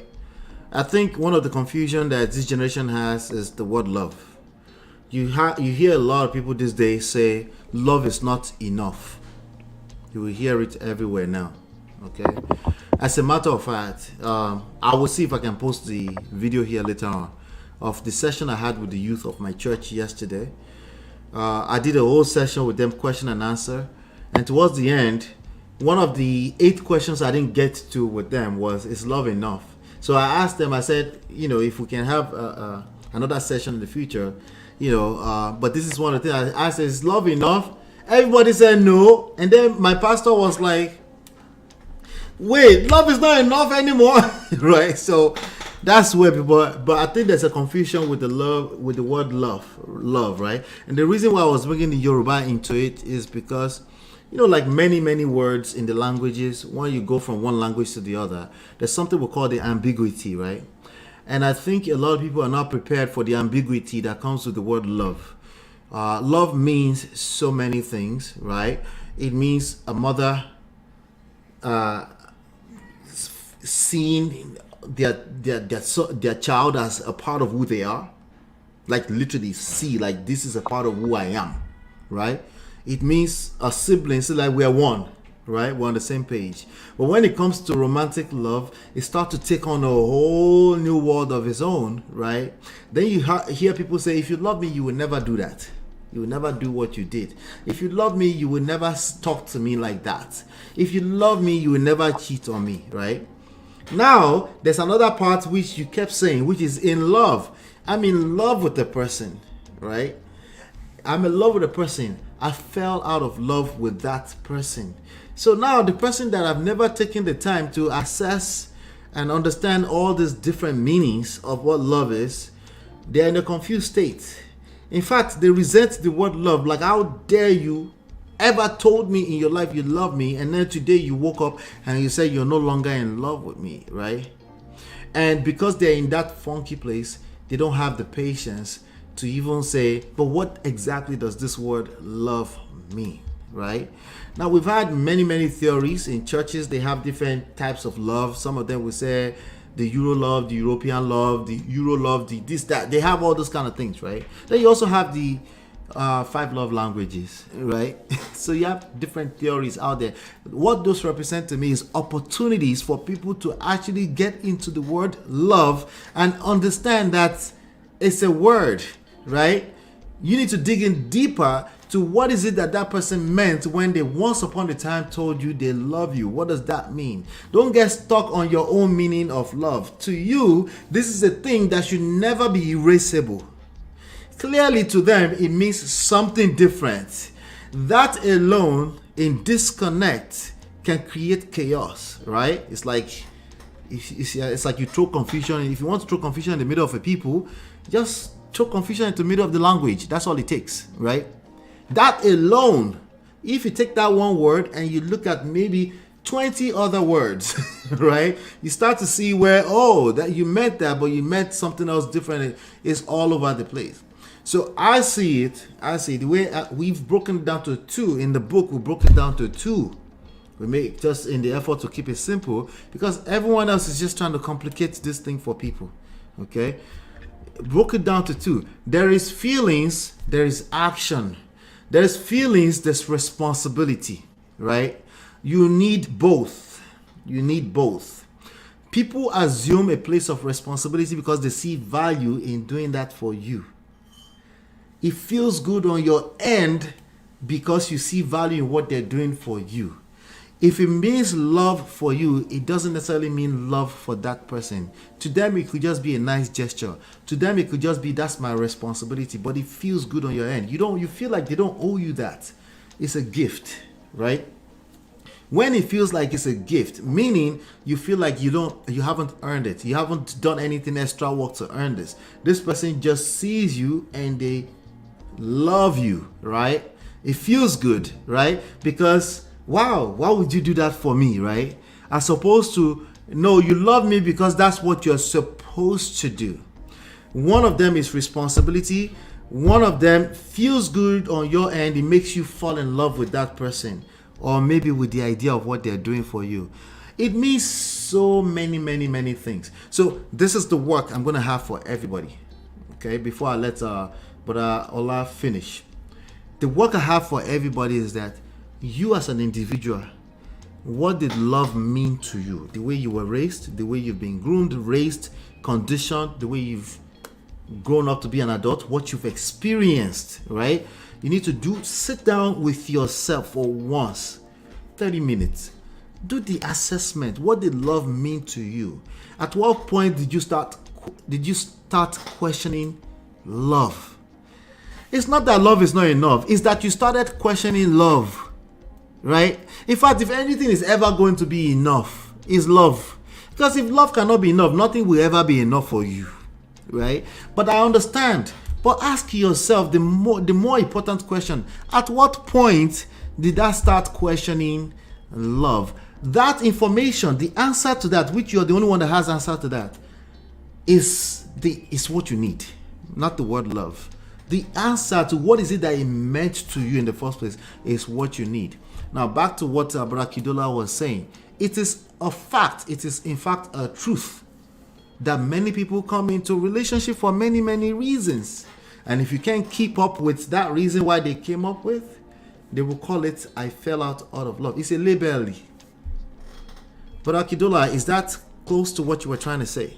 Yeah, yes, because... No, please. I think you're right. You heavily. I think when I was growing up, right, I grew up almost my grandfather was not polygamous, but my father was polygamous. So I could see different type of feeling in these women, all these women, So some of them came for good life. Some of them some of them came for different reasons. Some of them came is the one that could marry them. There's nobody else. So there's nothing like real love in that scenario. But I could see my grandfather and my grandmother, the way they sit, even with the very far old school, the way they share things in the evening, the way they sleep, the way they talk. Doesn't mean that The actions. the actions doesn't mean that you're in love with somebody. Doesn't mean that you people will not have a little bit of quarreling, argument, and all this thing. It's Right. it's human being. Then Right. these things are sometimes you see these things, but if you ask my grandfather, do you love your wife? He was not able to express it as love. You understand me? Right. He can't use that word. Is not relevant to him like that. It's not relevant, but you can see the actions with the You can see it. Yes. So in real life, when you start coming to real life, I understand that we blacks, Africans or black, we Yeah, have the African emotion. animal. Yeah. We can love somebody just because that person have money. Love coming out of us is very fast. Neither, I love you just because you saw money, or you saw the house, or you saw the car, or you see, this person living where can take care of me. Then Right. you float the word love just to grab his attention. You understand me? But in the short term, the whole thing will collapse. Let me But tell you that like mean this, sir. Let me tell you like this, okay? Because it's 7:02 now, right? Let me say it like this: the word love is not the problem. Okay, it's one of the, just like social media and celebrity status, it's one of the easiest things to point fingers at, which is what I was trying to say, right? Like you rightfully said, your grandfather, your father, even our children to come, they have their ways of demonstrating what we like about the word love, right? They demonstrate it. If a person married you and the word love was never an issue for you, if you keep up with what they were getting from being with you, the value, right, they will continue to be with you, right? Which is really what we want, right? Some people will say, is that food? You never say I love me to you. Our parents never said that. If you were raised in Nigeria in the 90s or earlier than that, your parents, tell me if your parents said I love you to you, they were the anomaly, right? But you have people like, they see it on TV, they love the idea of it. They just they like the feeling of it. Like, why can't my father say I love you? My mother has never said I love you to you. But they don't take the time to process that that's not a thing for them. The word is, it's not existing for them.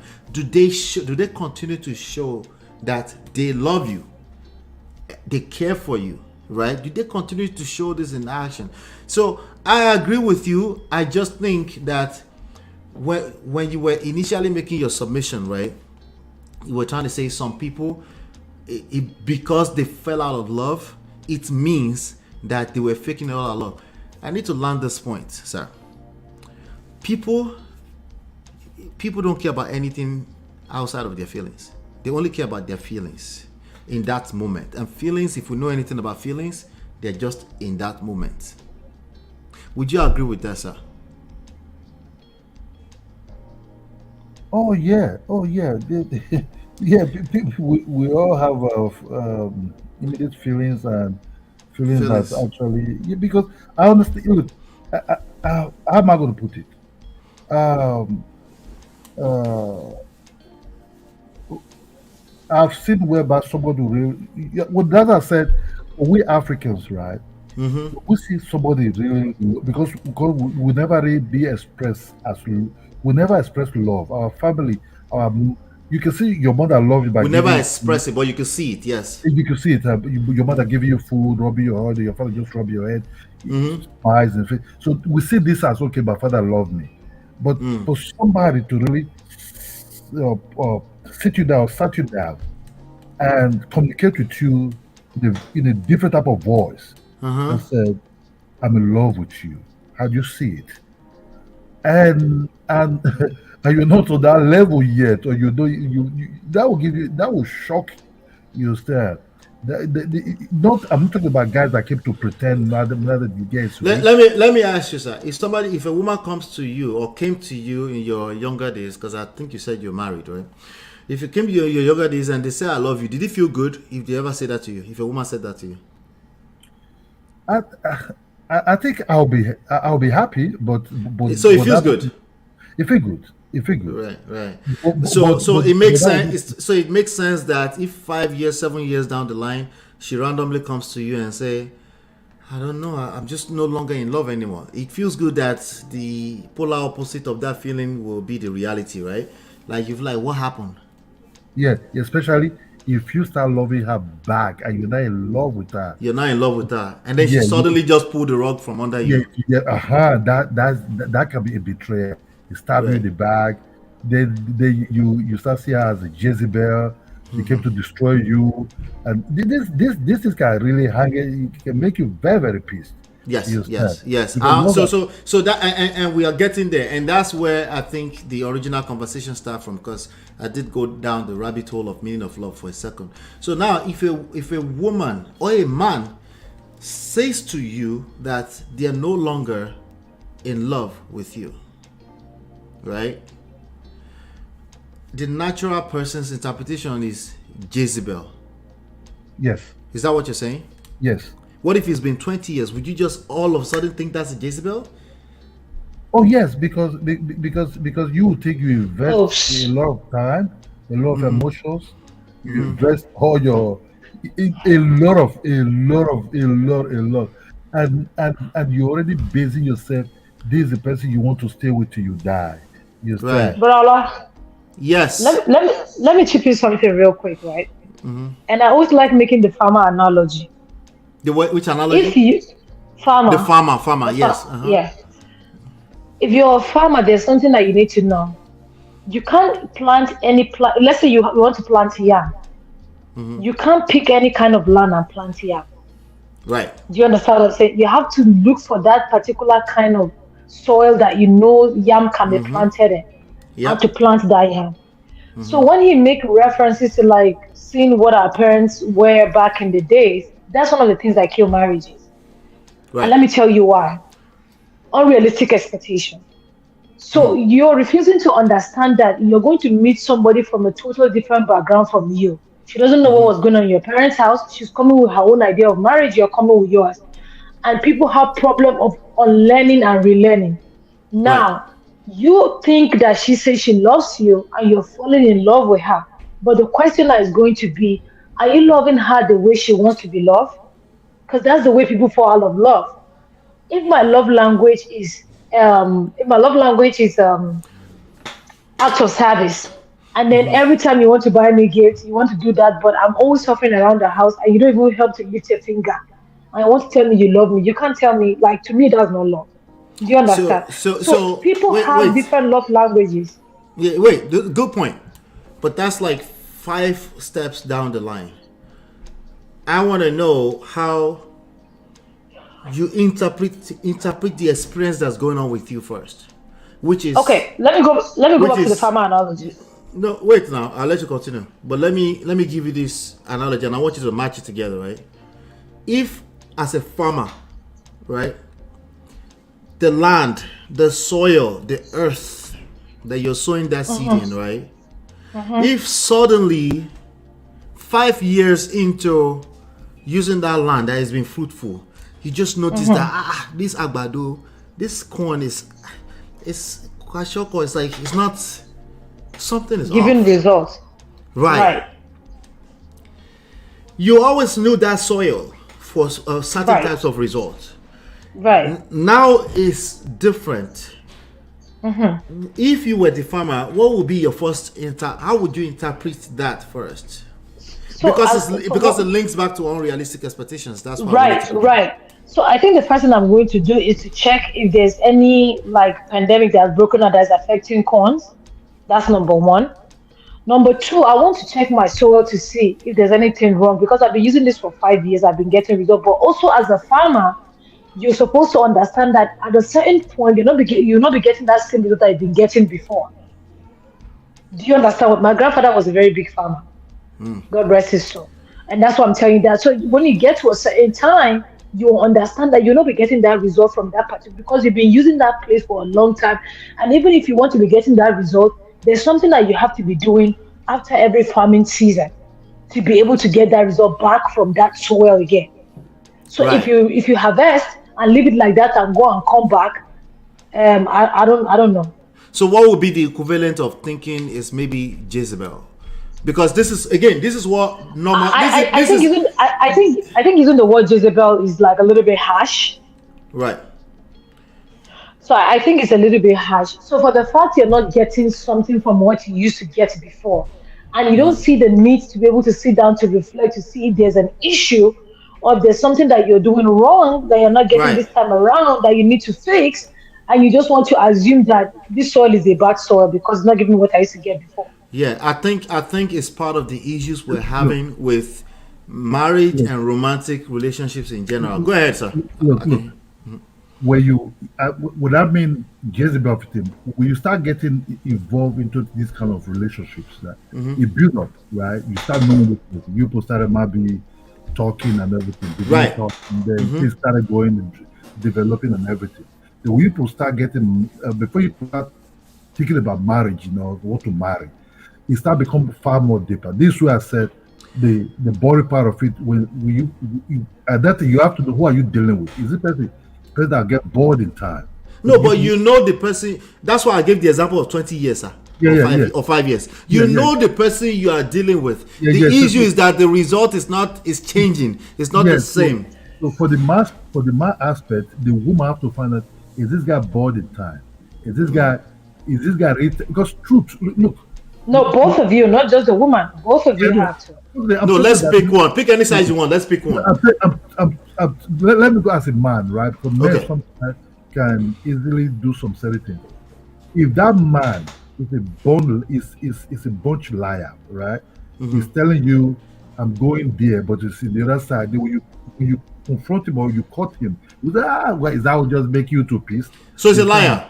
That means it's a liar. Okay. He's not really involved with you because of, and some of these men have something to hold the woman with, sometimes with money. You understand? Either they are the provider, and they have all the power to hold down with that relationship. Then you as a woman know this man I'm marrying is a perpetual liar. He's not really Right. on. So if you marry such a man, and 10 years from now is married second wife, that's going to be your fault. So if that woman falls out, if that woman has been condoning that behavior for a while, because I want to make sure we stay on topic, and then now she says I'm no longer in love. Let's get back to the conversation. Is that reasonable that she's no longer in love? Yeah, because that man is just a liar. But also women also, you have to understand where she really coming from. Love alone cannot protect long-term relationship or marriage because is she from? When you say that, what do you mean by love? What I mean is she from a broken home? You understand me? Is her mother a single mother? No, you said love alone cannot Love protect, alone, right? Love alone. But let's say she's from a broken home. What do you mean by love in that respect? You be in love with her. Why she's from the mother is from a single mother who is no longer with the father. She would definitely be like that. Only the chance of she not being like that is very, very slim. You understand me? So it's on both ways. So, but if you are in the same level, forget about anything materialistic thing. This is about you already know this person when you were eating rice with granite inside. When you don't have nothing, there's nothing. I understand when money comes in, the guy can pull out. Oh, you're not my type now. But when you put the same level, when you put have eating things without not so rich, not Versace soup, not all these things. Yeah, I think, Esa, I think the key word is emotions, feelings. Yeah, emotions, feelings. But you understand, love also changed. People started having children. Yeah, because people fall in love. That is an emotion. Yeah. So this is also when children started becoming involved. The youth people started, nurturing these children. The love will still be there, but it started changing because what people have now just between you and her is not going towards the children. You understand me? That attention, that's when men sometimes feel I'm no longer important. This will be who am I then? No, sir. But No, sir. We're going too far. This is science. Let's bring it. I don't like trying to bring this down to exact science, but we have to, right? One issue at a time, because it's a complicated issue, as we know, right? One issue at a time. You woke up one day, your wife. I'm gonna keep it your wife, just so we can get to this one. Your wife says, I don't know. I just don't. I don't want to be here anymore. Right? Solving that's a problem. That's obviously a problem. It's been a problem for her. She's probably been looking for a way to say that for a while, but she's found some courage to say that out in words, right? And you just found out for the first time that there is a problem, right? I understand that there's a problem. We're talking about how do we react to that. How do you interpret what just happened to your world? I get the whole children part, all that. I get that. How do you interpret that? It's one of the reasons why marriages are in shambles. That's what I want to know. What your thoughts are. Earlier you said Jezebel. You would just see this woman as Jezebel. I said Jezebel. Look, you were somebody for so long, right? I think you will feel it when a woman started pulling away from you. You as a man, you will feel it. You will know now. You will know, and if you ask her, why are you pulling away? Because then she cannot give you the response that you as a man you want. I think at that time you start preparing yourself for. But in what context are you asking? When you ask that question, are you giving like a safe space for the person to be able to feel secure to open up to you? Or are you acting as a threat? Like, okay, so what's going on? Why are you acting this way? Let me use myself as an example. Approach. Let me use myself as an example to answer your question, Natu. I am not creating a safe space for her. I feel like something just entered my heart. You ain't getting nothing, bro. I feel like this woman just shattered my wall. I'm telling you the reality of most people, what they would do, right? They will overreact. How dare you? So you didn't love me all along. What did Tyree say? Tyree said, she never loved me. She never loved. There's no way she ever loved me. You can't just wake up one day and say you're no longer in love with me. From what I just saw in the court right now, you just never loved me. That's what an average human being would do. And they think they are right. Rightfully so, they are right. However, the result has been what we don't want. And we want to know why is that. There are multiple reasons. Worst case scenario is that these women are evil. These women, all of them are evil. Okay? That's the worst case scenario. The best case scenario is what I want us to discuss. Couples have had a lot of situations where we have any misunderstanding or we're going head to head. We have that tendency of feeling that maybe my wife doesn't love me or my husband doesn't love me. That's why he did this. But like you said earlier, emotions will be on it. Do you understand what I'm saying? So that's a different topic. Love that is not there. That's a different I understand topic. What you're saying. Okay. I understand what you're saying. Okay. But the truth is that sometimes not like the love is not there. But I feel like something is going on with the other person that the partner is not seeing. So sometimes people express their self or try to tell you what's going on with them without even verbally saying it.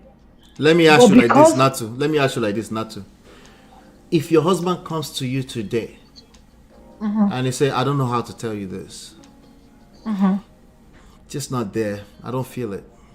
I don't. Okay. I'm no longer in love. Okay.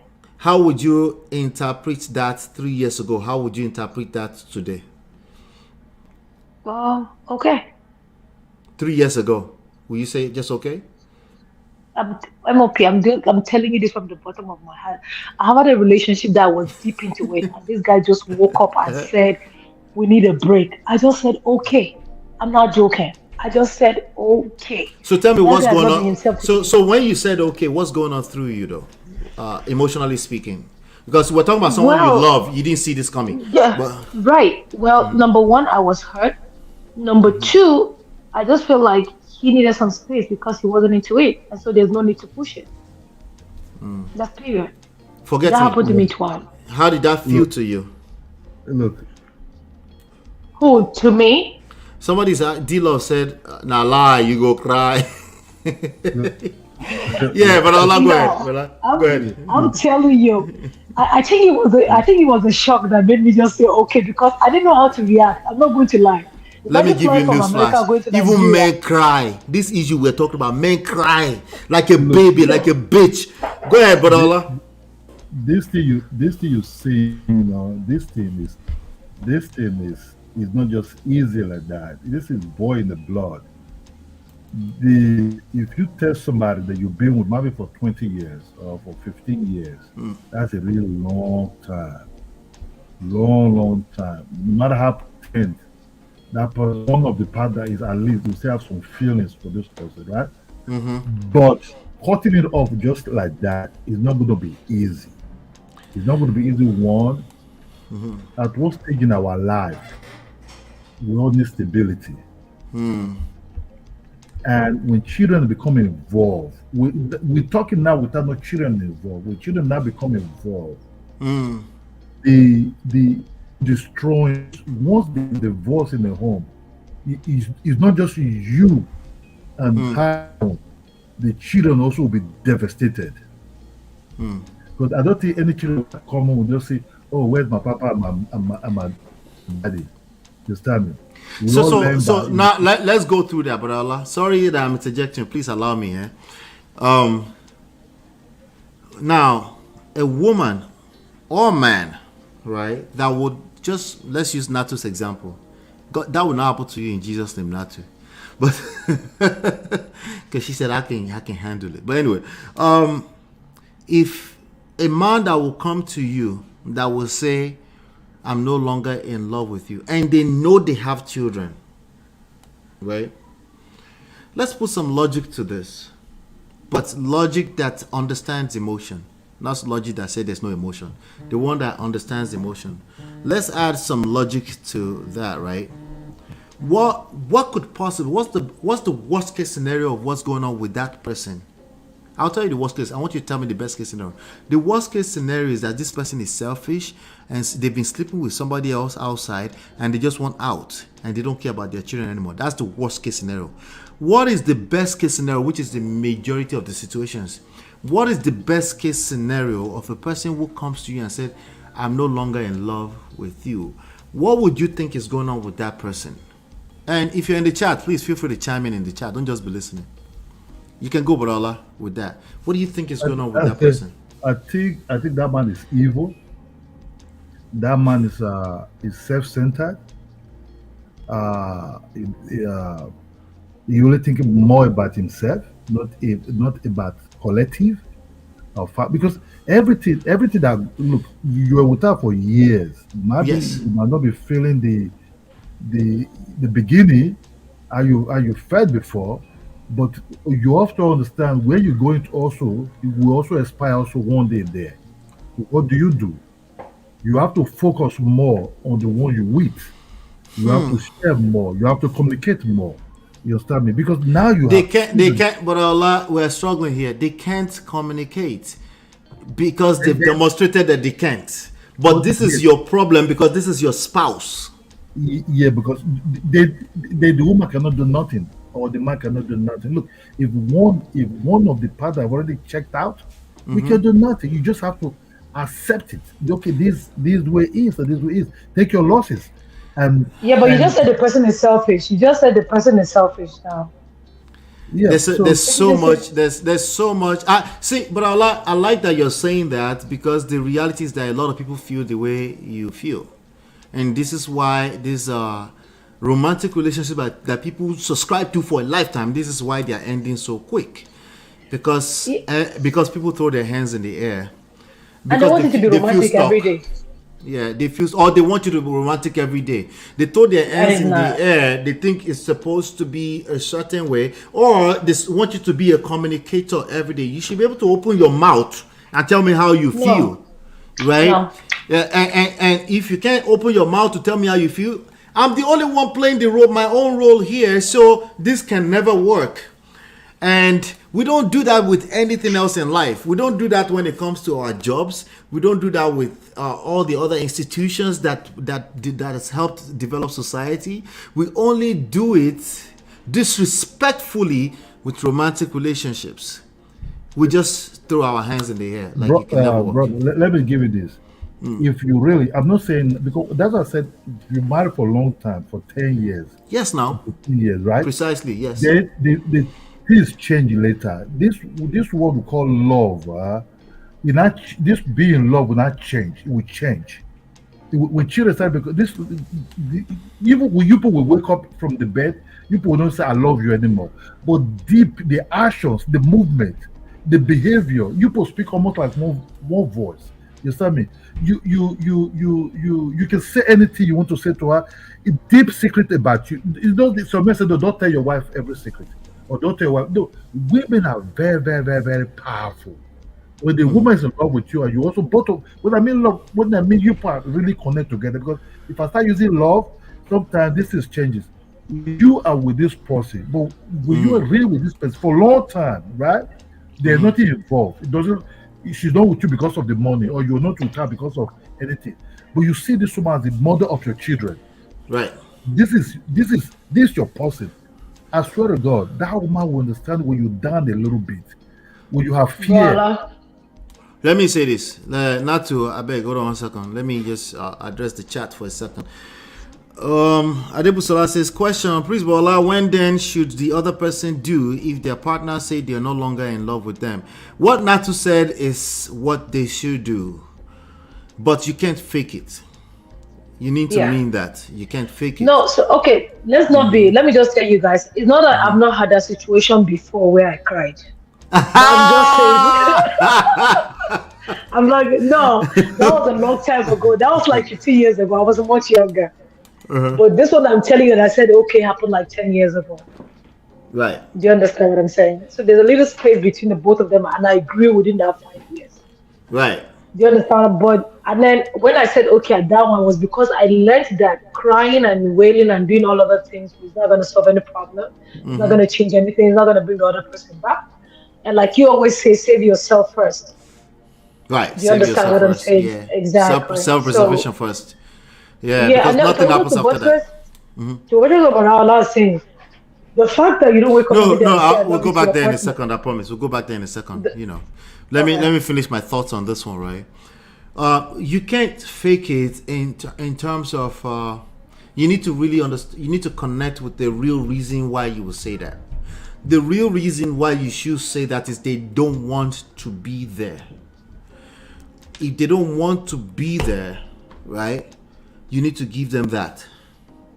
It's not necessarily a permanent decision. If you have fear that it's a permanent decision, you will overreact. You will try to draw them closer to you, but it will work against the purpose, right? Because there's a reason why they don't want to be there. That reason we don't know. But you have to take that as, what did D-Love just say? You have to take that as the reality of your life in that moment in time, just that moment. Don't put what's going on right now on a pedestal as usual. It's just how they feel in this moment. They need the satisfaction of freedom. For whatever reason they feel like they need to escape. Are they sleeping? I said something to Bola. I said, I gave the worst case scenario. I said, give me the best case scenario. And then they gave me worst scenario, right? The worst, you're right. The worst case scenario is that they're already sleeping with somebody else, okay? But it's even worse. You still can't react by trying to hold them tight into a place where they don't want to be. You need to give them the satisfaction of they're free, right? But you need to mean it, meaning you need to be coming from a place of strong self-esteem, self-worth, self-value. If you know that you bring value into that person's life, right? Then it's like, they're lost. I don't need you to have that attitude because you probably don't mean that, because this is a person you don't want them to leave, because that would be almost translated to you're faking it. But I want you to know that you have value that you bring into that situation beyond just this moment. But for whatever reason they are caught up in their emotions and they need to escape for whatever reason, you need to free them. It doesn't mean you should run around the house and start packing everything and say leave. No, there's something they're looking for. At best, that person is confused. They don't know what they're doing. Don't count on it. It doesn't matter. Everything I just described is easier said than done, which is why we told that like, yeah, right. Right? But if you ever find yourself in that situation, the best thing you can do is to let that person, not the person, but let it go. Understand? Just because you can't pretend that you haven't seen some events that led down this path. You might be oblivious slightly to it. You didn't realize it's this bad. But human beings have patterns. There's some things that, and if it's that bad, okay, you're right. They are Jezebel. But what should you do with a Jezebel? If you want to be logical, you should be letting them go anyway, right? But my point is that if you've been in any amount of time with this person, there's a good chance there's more to it than that trying to hold on to them right now. Just say, I understand. Let me know if you change your mind. I wanted to stress that before I continue. Hold on 1 second. D-Love said, this is what I will think. They are being honest about their feelings in that moment. If you say they are being honest, so they don't love you anymore. No, they are not in love with you.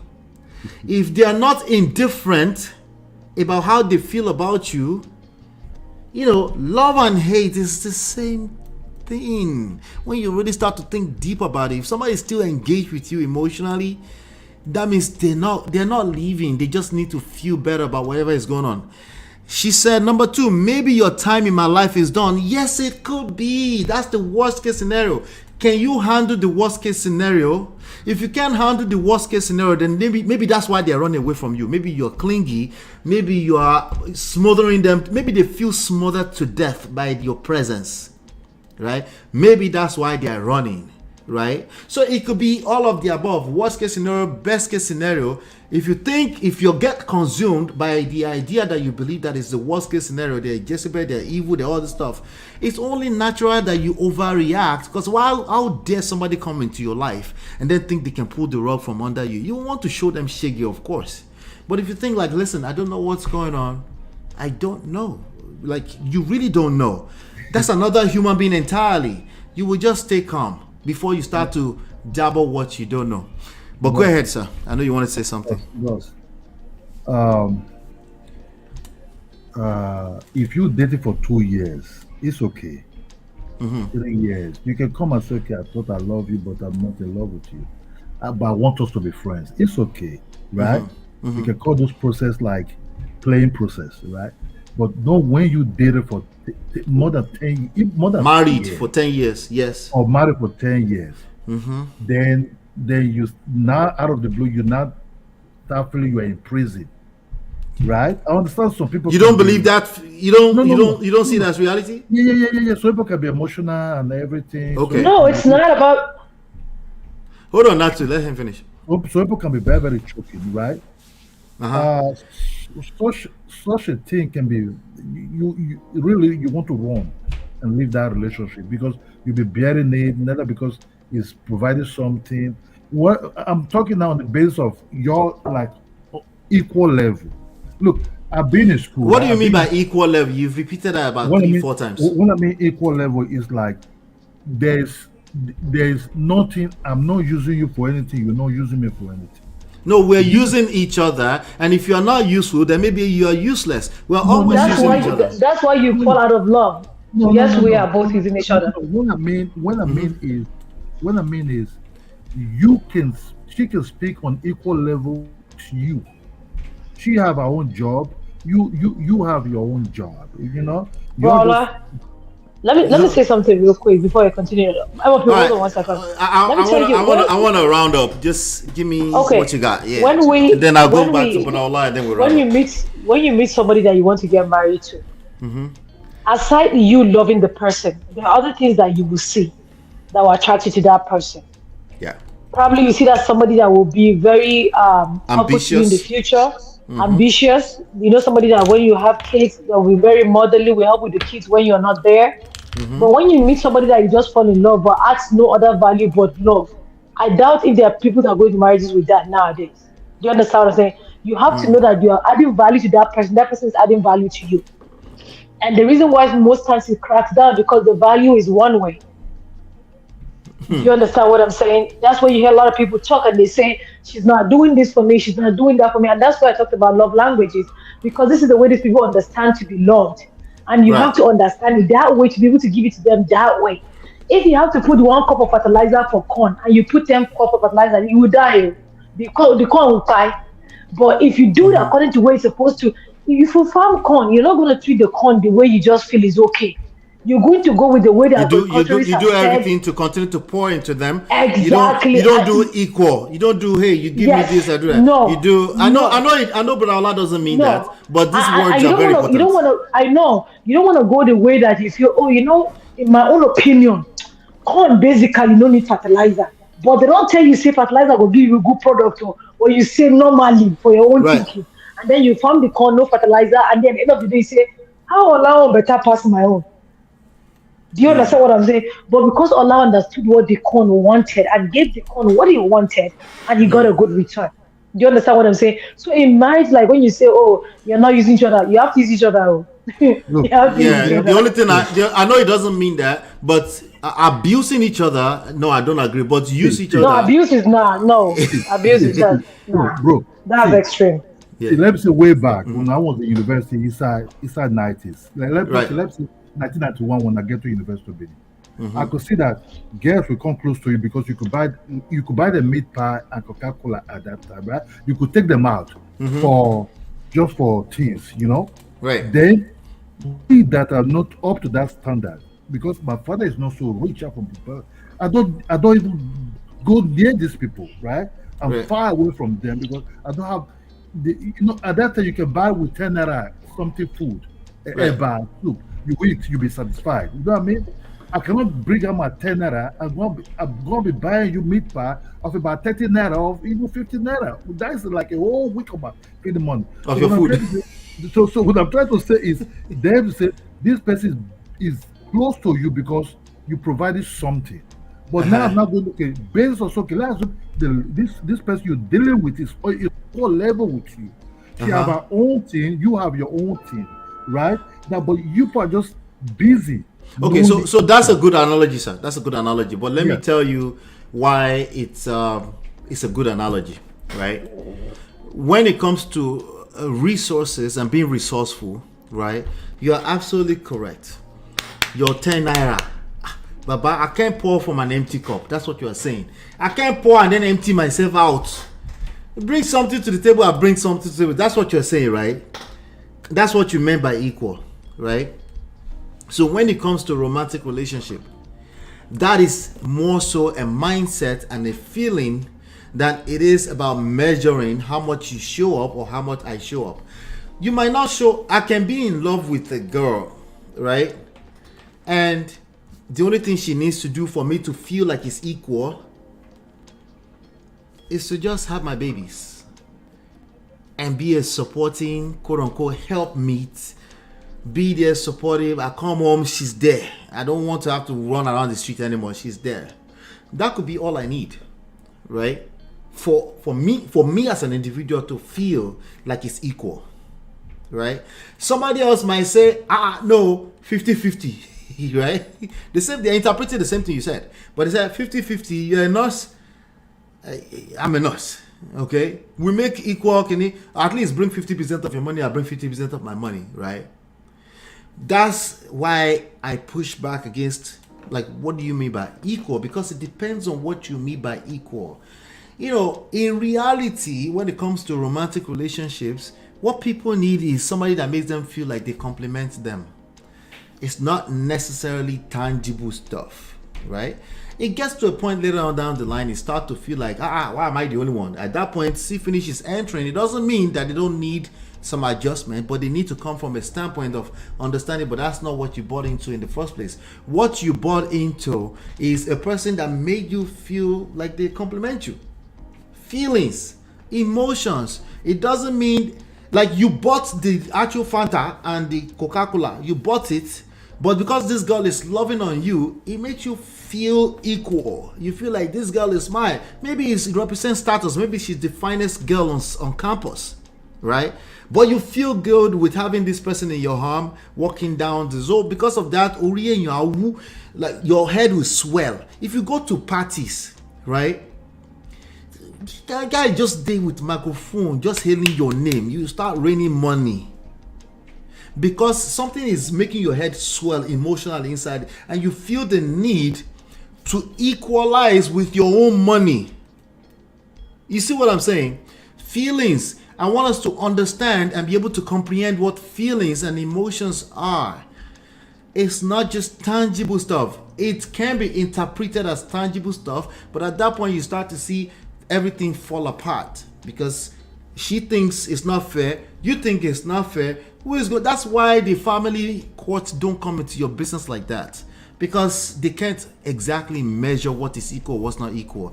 If it comes down to that and there are children, they will look at what's in the best interest of the children, because no one can measure between you what is equal, what is not equal. So if she comes to you today, back to the actual topic, and she said, I'm no longer in love, from an emotional standpoint, that's how she's chosen to equalize. She's feeling like, I need to escape. Or there are men doing that these days, right? They will bail and say, I can't do this anymore. They are trying to find the equilibrium. And in your heart, you're like, no, but we both have to work on this. Like, that person feels like they've been working on it all alone. But you feel like, no, but we must go to the counseling together. No, they feel like they are drained. Like they are done. They are done. And if you can't comprehend that, it only gets worse. It just gets worse, because it feeling like you're trying to hold another human being hostage. It feels like that's to them. It doesn't feel like that's to you, because clearly you're the one that's feeling like you, right? But the other person feels like running away. And if you can't empathize at that level with, wow, this person, whatever they're going through, that they will want to abandon their family, it must really feel that bad. If you're not curious, if you can't engage that conversation at that level, it will only get worse. If you manipulate them back with your family members, they come and do meeting, they will resent you more. It will just your what do you call it? Your shege is just going to be 10 times more the next time around. And I think that's a major part of this conversation today. Go ahead. It's true. Yeah, give me your last words, sir. Life is a risk. Life is a risk, and you never know what you're going to get out of it. If you watch movie like Tom Hanks, who said life's like a box of chocolate, so life is like a very, very big risk, so I think no guarantees, have we? There's no guarantee, Yeah. and the thing started saying, really, when I started listening to you, I started becoming, life just a risk. But the other thing is, for my standpoint, I started being really in love with anything when I left Nigeria. You understand? I left Nigeria in 1995. That's when I started thinking about, okay, because the society I came to, right, was a society whereby all these things are coming out. Somebody sat you down and say, hey, I love you. You know what I mean? Then you just shock. Or somebody try to kiss you that you're not used to. You understand? Right, we never been kissed. I've never been kissed when I was in Nigeria. Somebody hold you there and try to kiss you. And you drag yourself backward like, whoa, what is this? You understand? Or somebody try to hug you. Right. You push like, the person. So these are things you learn. Right. When you left Nigeria, So we even talk about love. So I also learn love here. You understand me? It's total different ball game. Yes. So me being, listening to you, bro. He also opened my own eyes. Also, today I've been married for 26 years. I'll be going to 27 years. Right, but we need you to understand these things, because you can help other people. Yeah, they come to you, right? And if you don't understand their language, I'm very happy that I listened to your program, and it's also good. I also get the woman perspective also. Right, right, exactly. So Easily say, okay, because I'm old, I'm 54, bro. Yes, Wow, wow. God bless you, sir. God bless I'm you. old into these things, I've Yeah. never so like, okay, I've done Yeah, my but you're one. getting what you want. So Oh yeah, if you were oh a yeah, client, I'll be dealing with you from your standpoint, what you yeah, oh want yeah, oh yeah, and what oh you yeah, don't like. That's what we'll oh be yeah. dealing with. And Yes, no, I'm worried less about, if somebody came to me and say, I don't think she's in love with me, I'm like, Babaki, let me by love. Let's deal with what you want. Why are you worried about love? Right? Because there's a good chance they are saying something else entirely from what I would think love is. I love it. I Yeah. love this intellectual. I love your intellectual program, and I Yeah. learn a lot from it. And may Almighty God bless you, bro. It's I very, very appreciate you. That feels good. Thank you so much okay. for sharing Okay, that. bye. Thank you. Yeah, All yeah. right, sir. Thank you. All right. Let's do this really quickly. Good question, Adebusola. Adebusola says, please, bro, I went 46 minutes overtime today. It's overtime. Okay. I don't want us to get used to it. Tomorrow we'll try to do 7 o'clock. Finish at 7 p.m. Eastern Standard Time. All right. Adebusola says, please, bro, what should the other spouse Natu, thanks for coming up, by the way. I know you left, but thanks for coming up. What should the other spouse do in that situation when the reality stare them in the face? It's not okay, but what should be done? When they are faced with somebody tell them they're no longer in love with them? Is that what you're saying? Can you clarify that if you're still here, Abusola, so we can round up? I would like to round up with answering your question. Right? Can you clarify that? Look at Nedu. Nedu is class act. Yeah. What do you mean? When they are faced with what situation? When they are faced with a person says they're no longer in love? Is that what you're saying? Let's see.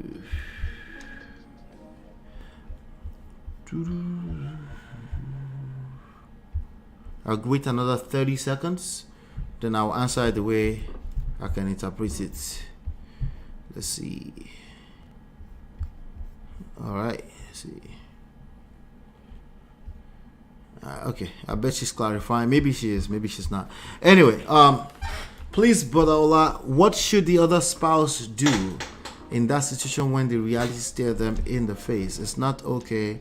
So usually when a spouse is faced with a person who tell them they're no longer in love with them, when a person is faced with a spouse who tells them they don't feel the same way anymore. Oh, let me see. Okay. He kept saying it's not okay.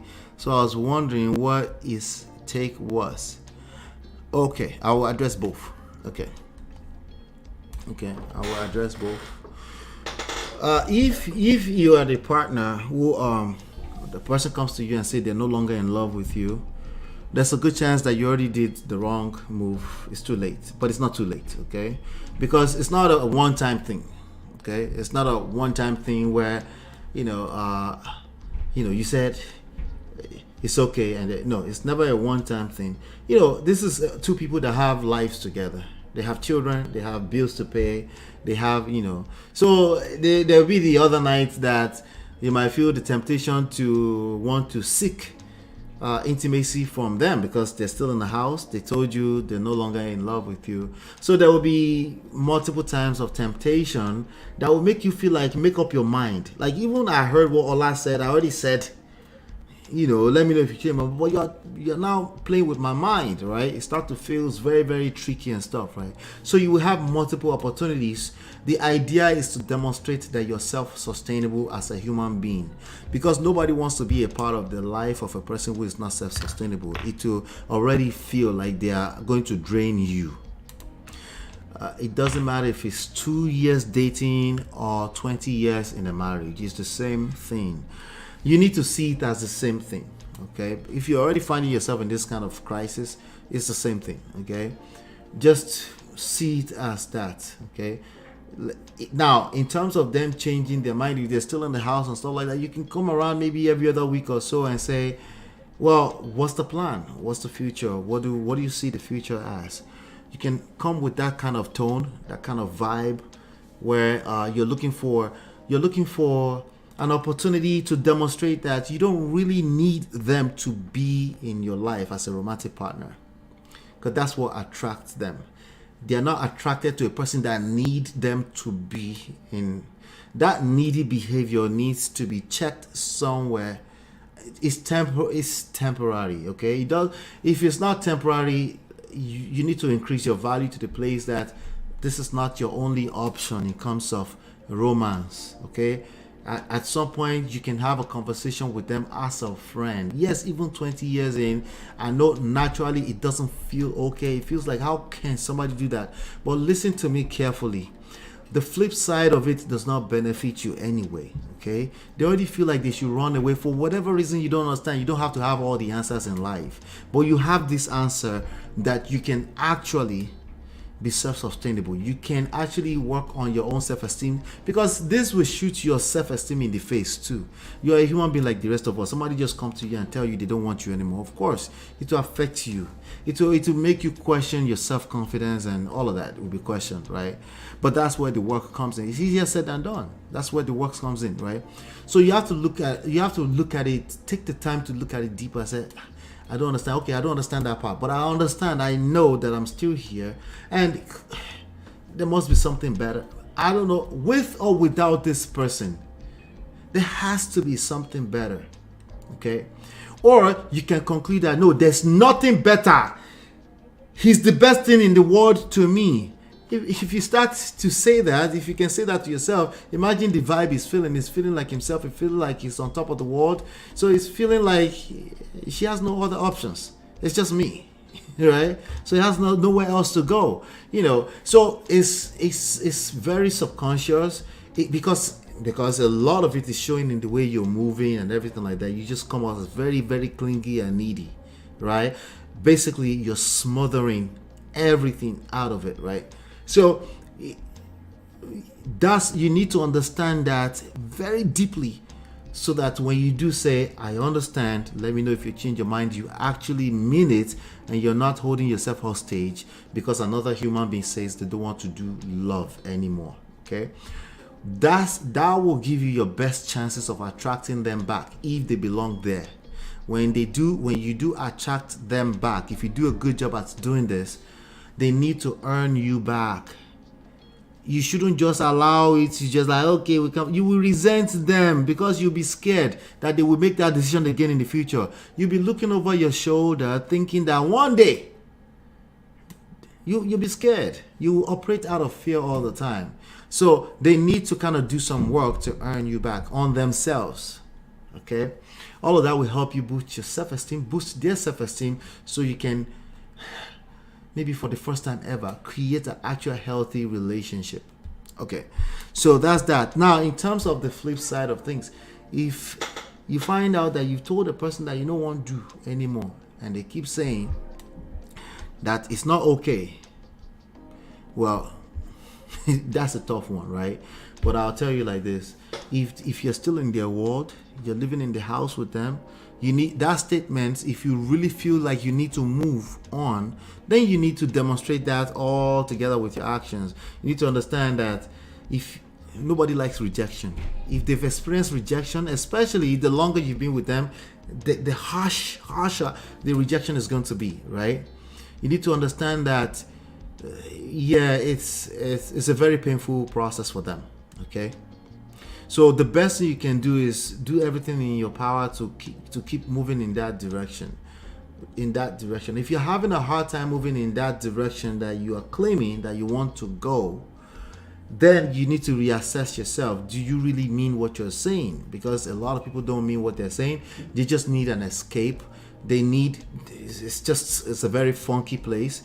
Maybe they've tried everything their best to get this person to change. They're not changing, right? But you need to assess your own self-worth and self-value too. Maybe because they're paying the bills, so then you need to start appreciating the fact that they're paying the bills. Maybe if you start appreciating that, maybe you can build on top of that, okay? But if they're good enough to pay your bills, if they're good enough for you to have married them in the first place, then I would say reassess it. Now, if that answer is not good enough, because there's a chance the answer is not good enough, then you need to engage wise counsel, okay? You need to engage a coach, okay? Because it's not always the easiest decision to make. But I think it's a very dangerous thing to lead people on, to tell them you're no longer in love with them, but then they're still valuable for you in some shape, form. It's a very dangerous game to play. I'll be very, very careful with that. But if that's still very confusing, just engage wise counsel, you know. With that being said, let me remind you that we have the books out there, loveandprestige.com. Okay, go download the book. You need to read the books 10 to 15 times. Oh, I've never said that before. Have I ever said that to you before? Oh yeah, you need to read the book 10 to 15 times. Okay, if you read it only once, I don't know what to tell you. There's not much you're going to get out of that, okay? 10 to 15 times. I know it's a lot, but just listen to me when I say read it 10 to 15 times, okay? Just hear me out. Listen to me. Well, don't hear me out. I'm not going to tell you too much on that. 10 to 15 times you need to read the book. Then there's also a masterclass, okay? If you want to engage coaching with us, reach out to me, okay? Let's have a discovery session. This discovery session is free, 30 minutes. And then we'll see if you're a fit for what we're doing, okay? We'll see if there's a fit for it. But I'll tell you like this, if you've ever said I do, you didn't know what you were doing, okay?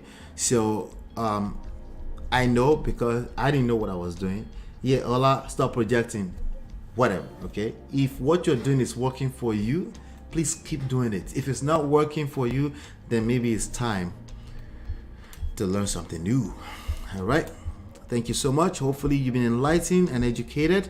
Do me a favor, share this video out. Share it to your community page, share it to Twitter, anywhere where you have followers. I appreciate you for doing that. Hopefully you've been enlightened, educated. I'll see you on the next one. Peace.